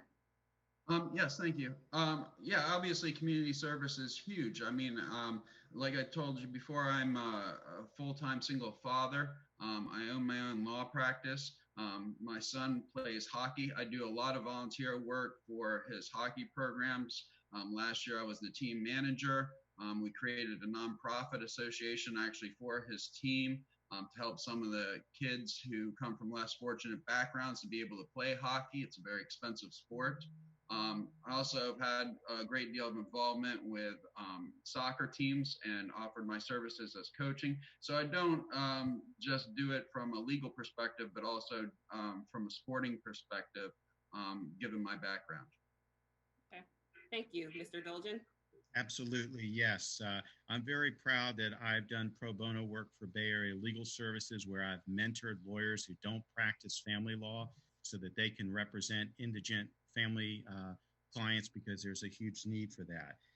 I'm very proud that with the Child Abuse Council, I will provide free legal advice to men that have recently gotten out of prison so that they could restore their parental rights with their children. I've been a member of the Downtown Rotary Club for over 10 years, and one of my favorite things is serving on the College Scholarship Committee. I've been a Little League coach to my kids previously, their teams in Tampa Bay Little League. My wife and I were youth group advisors in our synagogue. I'm a volunteer fee arbitrator for the Florida Bar, where I volunteer to help in a free service to help lawyers and clients resolve their fee disputes. Been the past president of Tampa's Tiger Bay Club, which brings together. Thank you. All right, thank you. Okay, so this next question, we'll start with you, Mr. Bonavita. How would you prepare yourself to handle cases involving unfamiliar areas of law? Well, as I said, I think that's one of the things that makes me uniquely qualified in this group is that I have handled cases and brought cases to jury trials in 15 different practice areas, over 15 different practice areas. So my breadth of experience is quite vast. That being said, obviously, you can't anticipate everything that comes before you. So a lot of times I think the best idea to do as a judge would be to go to some of your peers that have handled those kind of similar cases before or have had a lot of experience in those kind of cases to seek some guidance. Thank you. Mr. Green? Yes, so I also have quite a diverse background. I was a prosecutor, a criminal defense attorney, do family law, and have been involved in both the criminal areas and civil areas in my 21 years of practice. But by no means does that make me an expert in everything that's going to come before me. I know how to use Westlaw. I know how to research. And I think one of the most important things you can do when you're being assigned to a judge in any courtroom, regardless if you have experience in that courtroom or not, is go and sit with one of the judges that's currently assigned to that division. Almost every new judge that I know that's been appointed or elected literally goes out and seeks other judges that are in that specific area to sit with them, watch how they run a courtroom, and to educate themselves on unique and different areas of law that, regardless of their experience, may come up. I've been doing this a long time, and I like to say I learn something new every day, or at least every week. So seek guidance from those who have come before you, who are doing it now, and obviously do research on your own. Okay, thank you, Mr. Dolgen. I've been fortunate in my 30-year legal career to have had exposure to every division in the courthouse. Some areas I am better at than others, as an example, being an expert in marital and family law. But I also recognize that as a new judge, how important it is to develop, obtain a mentor who has more experience as a judge to assist you with certainly the things that are going to come up which you haven't experienced before. One of the things during my career that I did as a young lawyer was seek out experts in family law, which helped me, that they encouraged me to become board certified. Now I take phone calls from young lawyers to pay it back to help them. And I think all of us learn something new every day. We can learn from those who have more experience than us, and we can learn from those who have less experience than us. Thank you. I think we have time for one more question, and then we'll do the 1-minute closings. And so the final question, Mr. Dolgen, we'll start with you on this one. Do you do pro bono work in the African American community? I have done pro bono work, which is included for African American clients where they're disabled military veterans. As I said before, with the Child Abuse Council, probably the majority of the men who I gave advice to were minorities who had recently gotten out of prison. In helping them restore their parental rights. As I said before, I come from a legacy of parents who have been involved in the civil rights movement, and it is so important to me to be able to contribute, and I try and do that whenever I can. Thank you. Mr. Bonavita, we'll move to you next. Yes, thank you. Yes, I absolutely do. And I don't limit my pro bono work to just the African American community either. But I think an important factor of being, and we all have our own practices in this group. So one of the most important things, and I'm sure the other two do as well, is we give a lot of free legal advice. I mean, when you get phone calls and you talk to people, you give a lot of free legal advice all the time. A good majority of our days are taken up doing that. And I actually enjoy doing that because a lot of times people don't understand the legal system at all. And then they might think that they have a case and they really don't, So there's too many lawyers out there, quite frankly, I think, that will take advantage of clients and tell them whatever they want to hear in order to move forward with their cases. But yeah, I absolutely believe in giving back to the community, and I do so at every opportunity that I can. Thank you. Mr. Green, we'll end with you. So yes, absolutely. You heard me talk about my work as an attorney ad litem. We do keep stats on those cases, and about 80% of the time that I'm called into a judge's courtroom for a juvenile that is being charged with a crime and doesn't have a parent show up, I am dealing with an African American child. And that's not just legal work. Attorney ad litems go above and beyond just in courtroom situations. In fact, the most recent case I had in front of Judge Shanti was a girl who had been kicked out of her home. She was 16 years old, so I had to help her get enrolled at Brewster so that she could get a GED to complete the Derrick Brooks program she was in. And then obviously I have a lot of friends and family members that are African American. I have a policy at my law office that I always have 1 or 2 pro bono cases, depending on how difficult the case is and how time consuming it is. And again, because a lot of my friends and family are in the African American community and call me, I'm always happy to help them with whatever issues they have. And like I said, right now I only have 1 case because it's very complex. Thank you. Okay, so now we will have 1-minute closings. So we will start with Mr. Dolgen, and then we'll go with Mr. Bonavita and then Mr. Green. Thank you for the opportunity for me to speak tonight. As I stated before, what I'm very proud of is having achieved board certification in marital and family law. And part of achieving that is having peer review from your colleagues judges and opposing counsel that you've tried cases against and tried cases in front of. And every 5 years since 2000, I've gone through a rigorous peer review and received high recommendations from my colleagues and the judges that I've appeared in front of. I am proud of helping clients be reunited with their. Totally lost track. Okay. Sorry. Mr. Bonavita. Is that 1 minute? Yeah. That was a minute and a half. It's tough to keep a lawyer to 1 minute. That is true. Mr. Bonavita. Thank you. First and foremost, thank you for putting this together.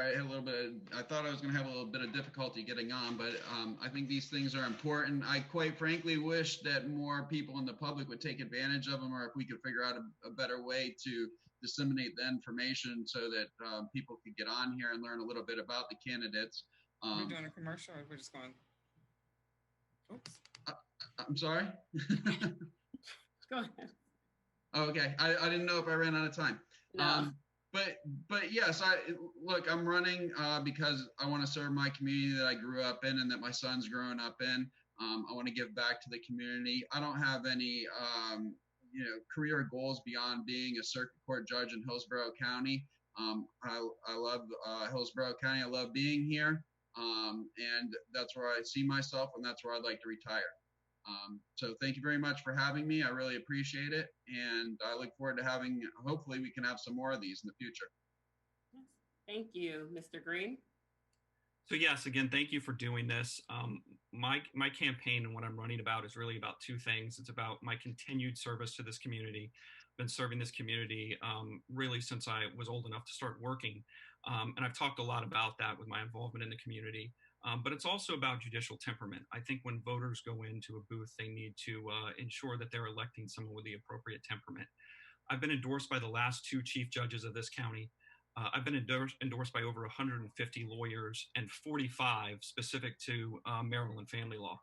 And the words that they use when describing my demeanor are things like experience, patience, tact, courtesy, firmness, humility, and going to do justice for all, regardless of their race, regardless of their religion, regardless of anything.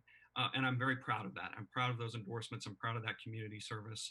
And I hope that you will vote for Greg Green on or before August 18th. Awesome. Well, thank you guys once again for joining us today. I'm sure everybody learned a lot about you guys. Now I'm going to turn it back over to Robin. I'm not sure who's next. Okay, so everyone, we're going to have a quick commercial, 1 minute, and then we're transitioning to our last slew of candidates. So thank you for your patience.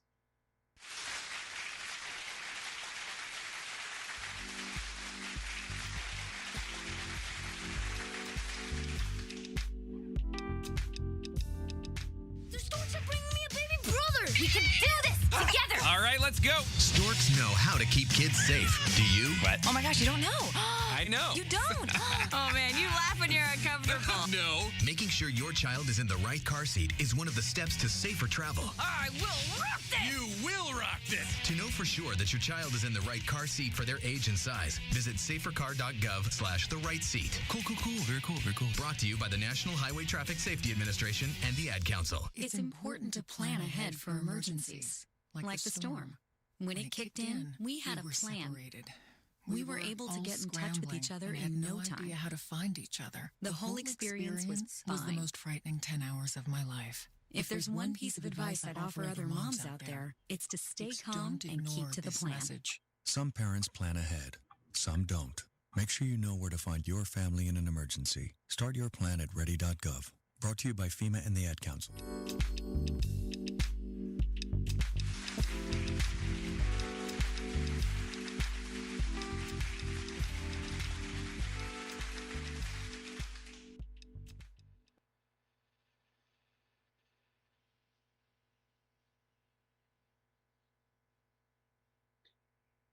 Hello, are we back? We are back, Mr. Harris. All right. Well, Welcome back. We are going for the final round here with Clerk at Court Judge Group 13-39. We have Ms. Wendy DePaul and Judge Scott Stevens. So this is how we're doing it. We are asking each candidate to give a 1-minute introduction. And after the introduction, I will proceed with asking questions, including a question or two from the virtual audience. So let us start with Ms. Wendy DePaul. Good afternoon, Ms. DePaul. You have 1 minute to give an introduction. Thank you. My name is Wendy DePaul, and I'm running for Circuit Court Judge in Group 39. I have been practicing law for 23 years, and I'm also a certified public accountant. I've been that for 25 years. I went to undergraduate at Florida State University, got my accounting degree, and ended up at Stetson College of Law, and fell in love with Tampa Bay and ended up staying here.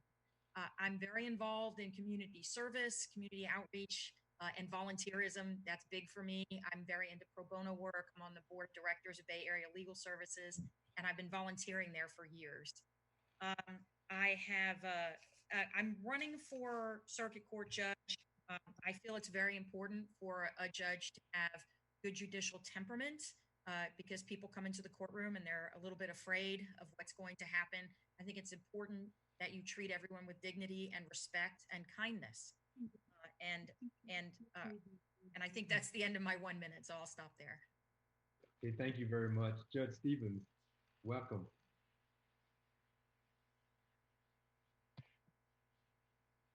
Hi there. Hello, I think I'm being heard now, but I can't see myself or hear myself. Okay, you heard and seen. Thank you very much. I'm here trying to get my computer to work, so I'm having to reach on the phone because my computer's not behaving. But I'm Scott Stevens. I've been on the circuit bench for 19 years, or 15 years on the circuit bench, 4 years on the workers' comp bench. And I work real hard to try to do a good job for everybody in this county, and I expect to continue to do that if you will see fit to keep me in office come August. Thank you. Thank you. So we'll jump right in and ask a few questions. And Judge Stevens, I'll start with you on this one. Do you agree that in certain circumstances, judges have judicial discretion? And if your answer is yes to that, how does that influence your practice, or in what ways, scratch that, in what ways? What are determining factors that you would think are important to inform a judge's use of judicial discretion? Well, yes, it's certainly true that judges have discretion in some circumstances. There's a famous case from the 1980s called the Canarakis case that says judges have the discretion whenever the situation before them is not governed by a specifically applicable rule of law. If there is an applicable rule of law, the appellate courts have told you what to do, well, then you have to do it. You don't have any discretion. But when there's not a definite rule of law telling you what to do, you get to figure out what to do. And the answer is to use your heart and common sense and justice and follow the general principles of justice. Justice has to depend on what you did, not on who you are. Thank you. Thank you. Mr. Paul, the same question, but slightly different. With you, have you experienced the exercise of judicial discretion? And if so, how has that influenced your perspective on how not to exercise judicial discretion?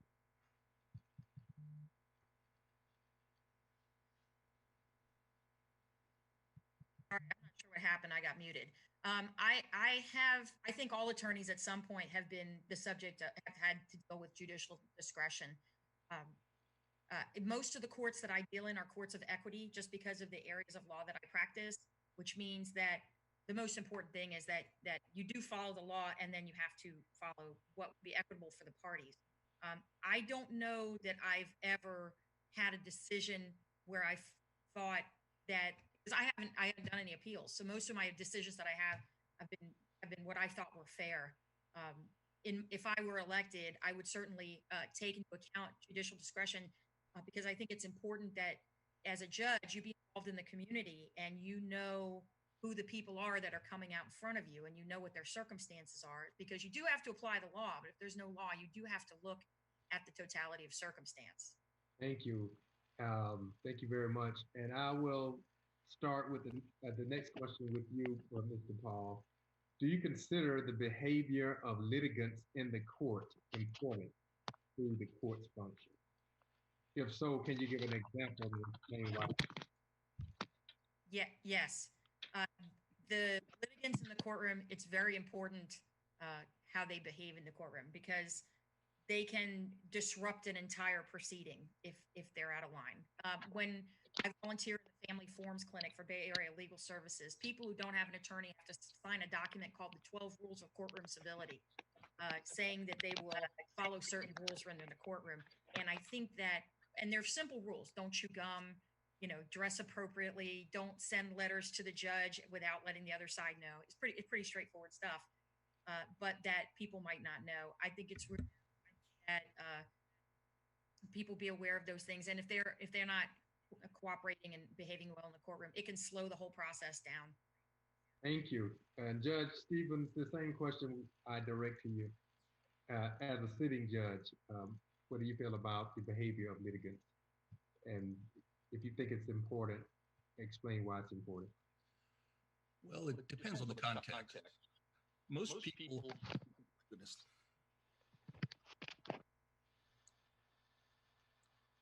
I'm sorry, I think we're having a little bit of a technical difficulty. We were. I hope I fixed it. Still a little. I hear you now. Okay. The behavior of the litigants depends on the context. Sometimes it's really important for everybody to behave. It's in criminal proceeding or other proceedings where it's very important to impress on everybody how solemn it is when the stakes are really high. It's much more important to require the lawyers, for example, to follow strict behavioral standards in the courtroom. Anytime, though, no matter what the proceeding is, Florida has, for quite a while, had certain requirements that they impose on the judges to make sure that the people behave appropriately, and particularly involving the use of language. Many of you might remember days when the lawyers would call everybody by their first names and stuff, and that's been banned by the Supreme Court.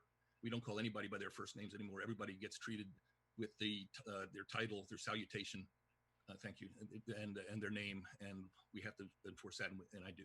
Go ahead. I'm sorry. Okay, thank you very much.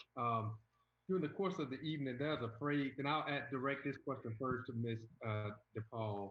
During the course of the evening, there's a phrase, implicit bias, that has been used quite frequently. And I would like to ask each of you, starting with Ms. DePaul, what's your understanding of implicit bias? And do you believe implicit bias is the element in the court? Unfortunately, I do believe there is an implicit bias.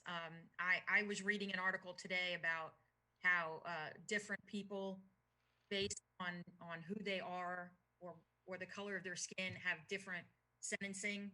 Sometimes where you have two people of different colors having the same crime and getting different sentences. I think it's really important that everyone be treated fairly. I even think I've been asked in another forum what I would think of judges' decisions to be public, and I wouldn't have any problem with that, because I think it's important that there shouldn't be a bias and that we should be transparent in what we're doing as judges.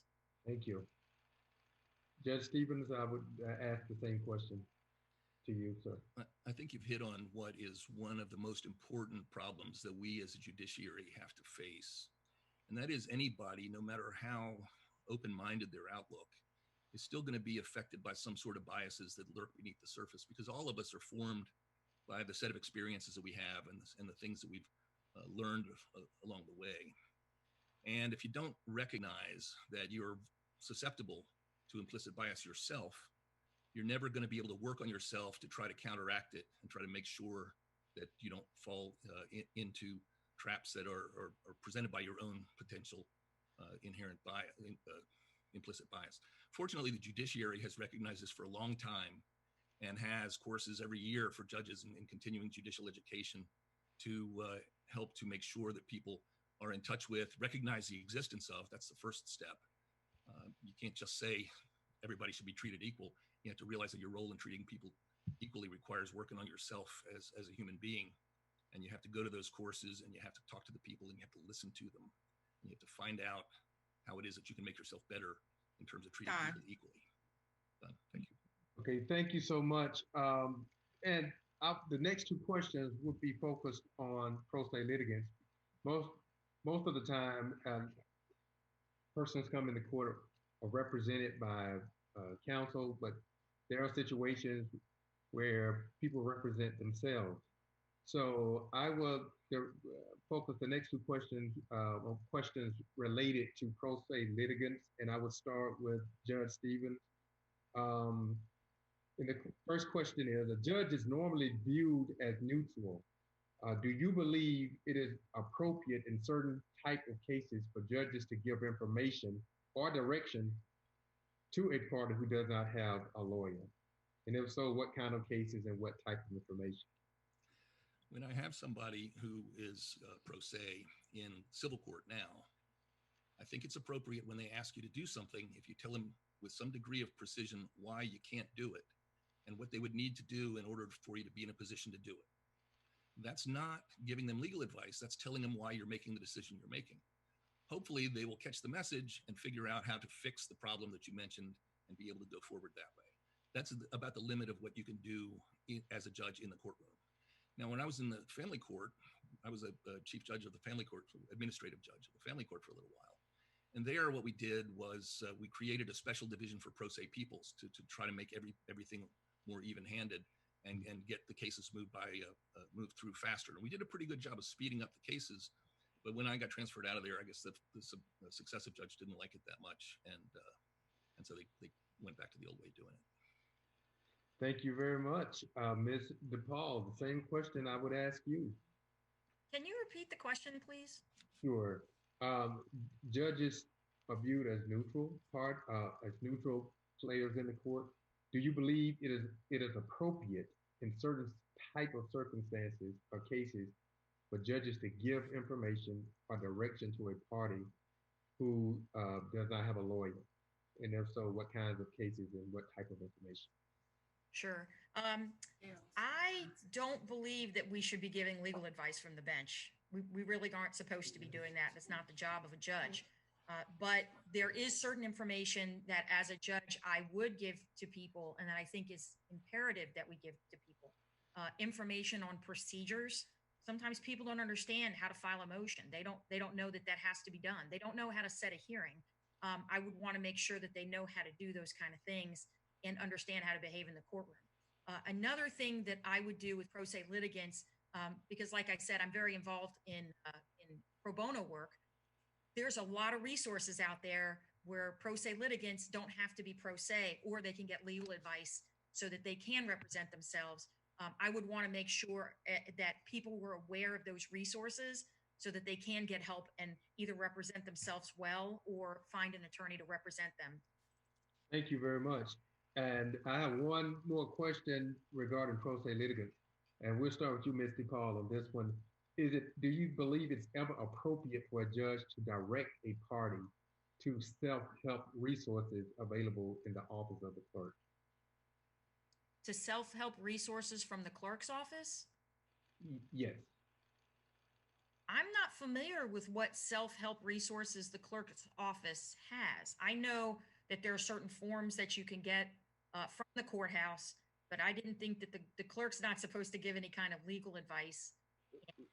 Just resources, not necessarily legal advice, or any place or source, whether it's the clerk office or otherwise. Do you think it's appropriate for a judge to direct a party to a self-help resource? Yeah, like I just said, I think there are resources out there. I know Bay Area Legal Services has a forms clinic. You can go in there and they will help you fill out your forms so that you can make sure they're filed properly. Not everyone can afford to hire an attorney. I mean, that's one of the big problems with the legal system today is the expense. So, some of these people just cannot afford an attorney. And I think that if they can't, they should at least know that there is help out there. Thank you. And Judge Stevens, I would ask the same question to you. I think the answer is yes. The Supreme Court of Florida has had for a few years going on this thing called the DIY, do it yourself, I guess, initiative. And they've encouraged the use of computerized services to help people fill out forms in family court and in landlord-tenant court. And those are available to people. And they have, the Supreme Court have actively encouraged us as sitting judges to go out and let people know about the existence of these resources. The courts don't have any money to advertise these, and there's no money that the courts get for having them. It's just a public service that is performed by the courts. And so our part of that is to make sure that people know about them and can gain access to them when the time comes. Thank you very much. I think our time is just about up for questions.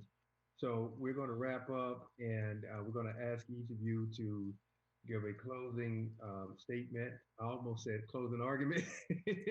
A closing statement, and you have been allocated a minute each for the closing. And we will start with you, Judge Stevens. Thank you very Thanks. Closing argument, closing statement, same thing.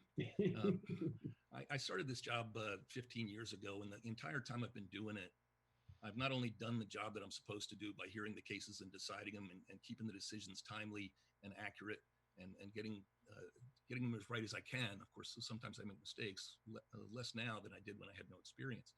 But in addition, the whole time, I've also been trying to contribute to the betterment of the system.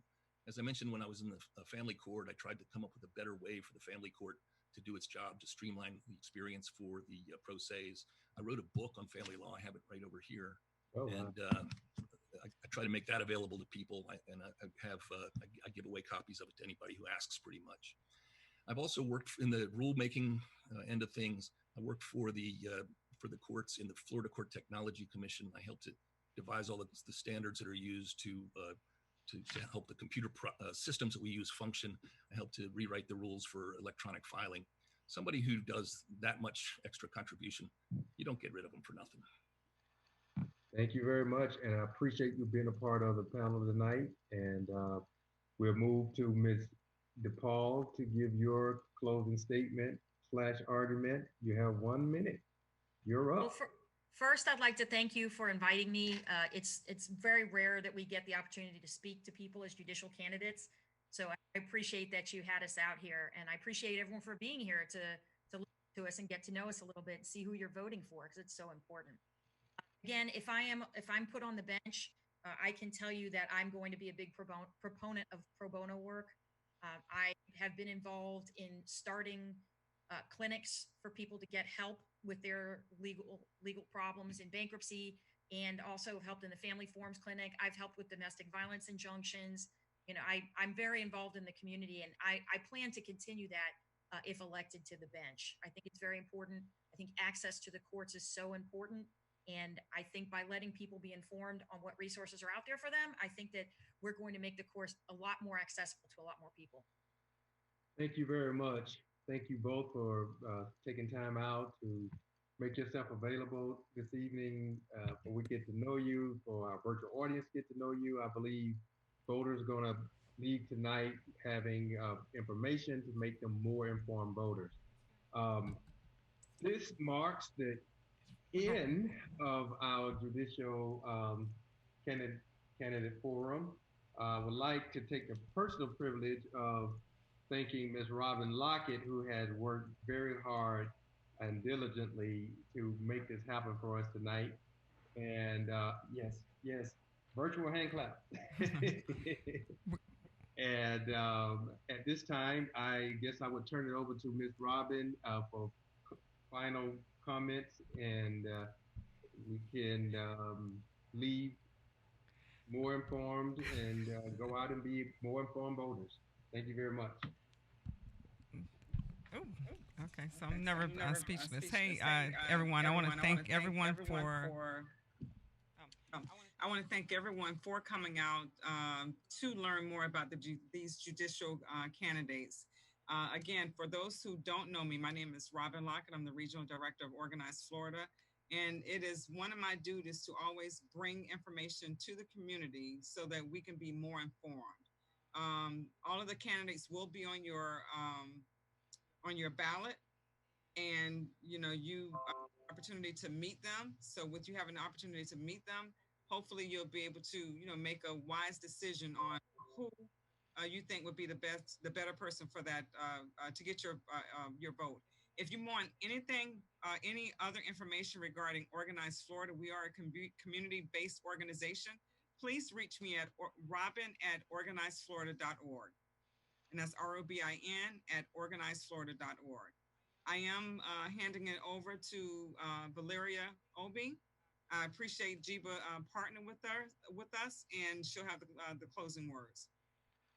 Hi, so just to echo off Robin, thank you all for joining us tonight. Thank you for the candidates for providing this valuable information to everyone. And just thank you all once again. We're in a kind of insane climate right now, so I appreciate you all taking your time out of the day to still join this call, because you understand how important these elections are, and this election in particular. So thank you guys once again. If you want more information on the Georgia Edgecombe Bar Association, go to myjiba.com. Did you want to say something, Robin? Yeah, when you're finished, yes.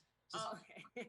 I'm sorry. We want to thank Robin again and Organized Florida for partnering with us to do this event. I'm sure we'll be working together more in the future. And thank you guys once again. Stay safe, stay healthy, and hopefully we'll see you all.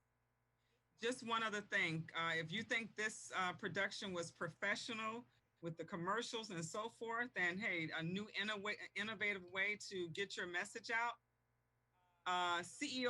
DJ CEO. I just want to say, hey, thank you all, everybody. Thank you so much for listening to In Touch. Continue to watch Robin and what she does with Organized Florida, and listen in. If you like jazz, coming up after this, we've got jazz with Dale Day, and we'd just love to have you listening in and following In Touch News to get all of your entertainment and enlightenment. Thank you so much. And one last thing, I want to thank, I noticed Representative Diane Hart was with us for her participating, and also board member Schamberger for participating. Thank you guys. Like I said, if you have any further questions, email me and I'll provide you with all the information you need. Have a great night. Thank you.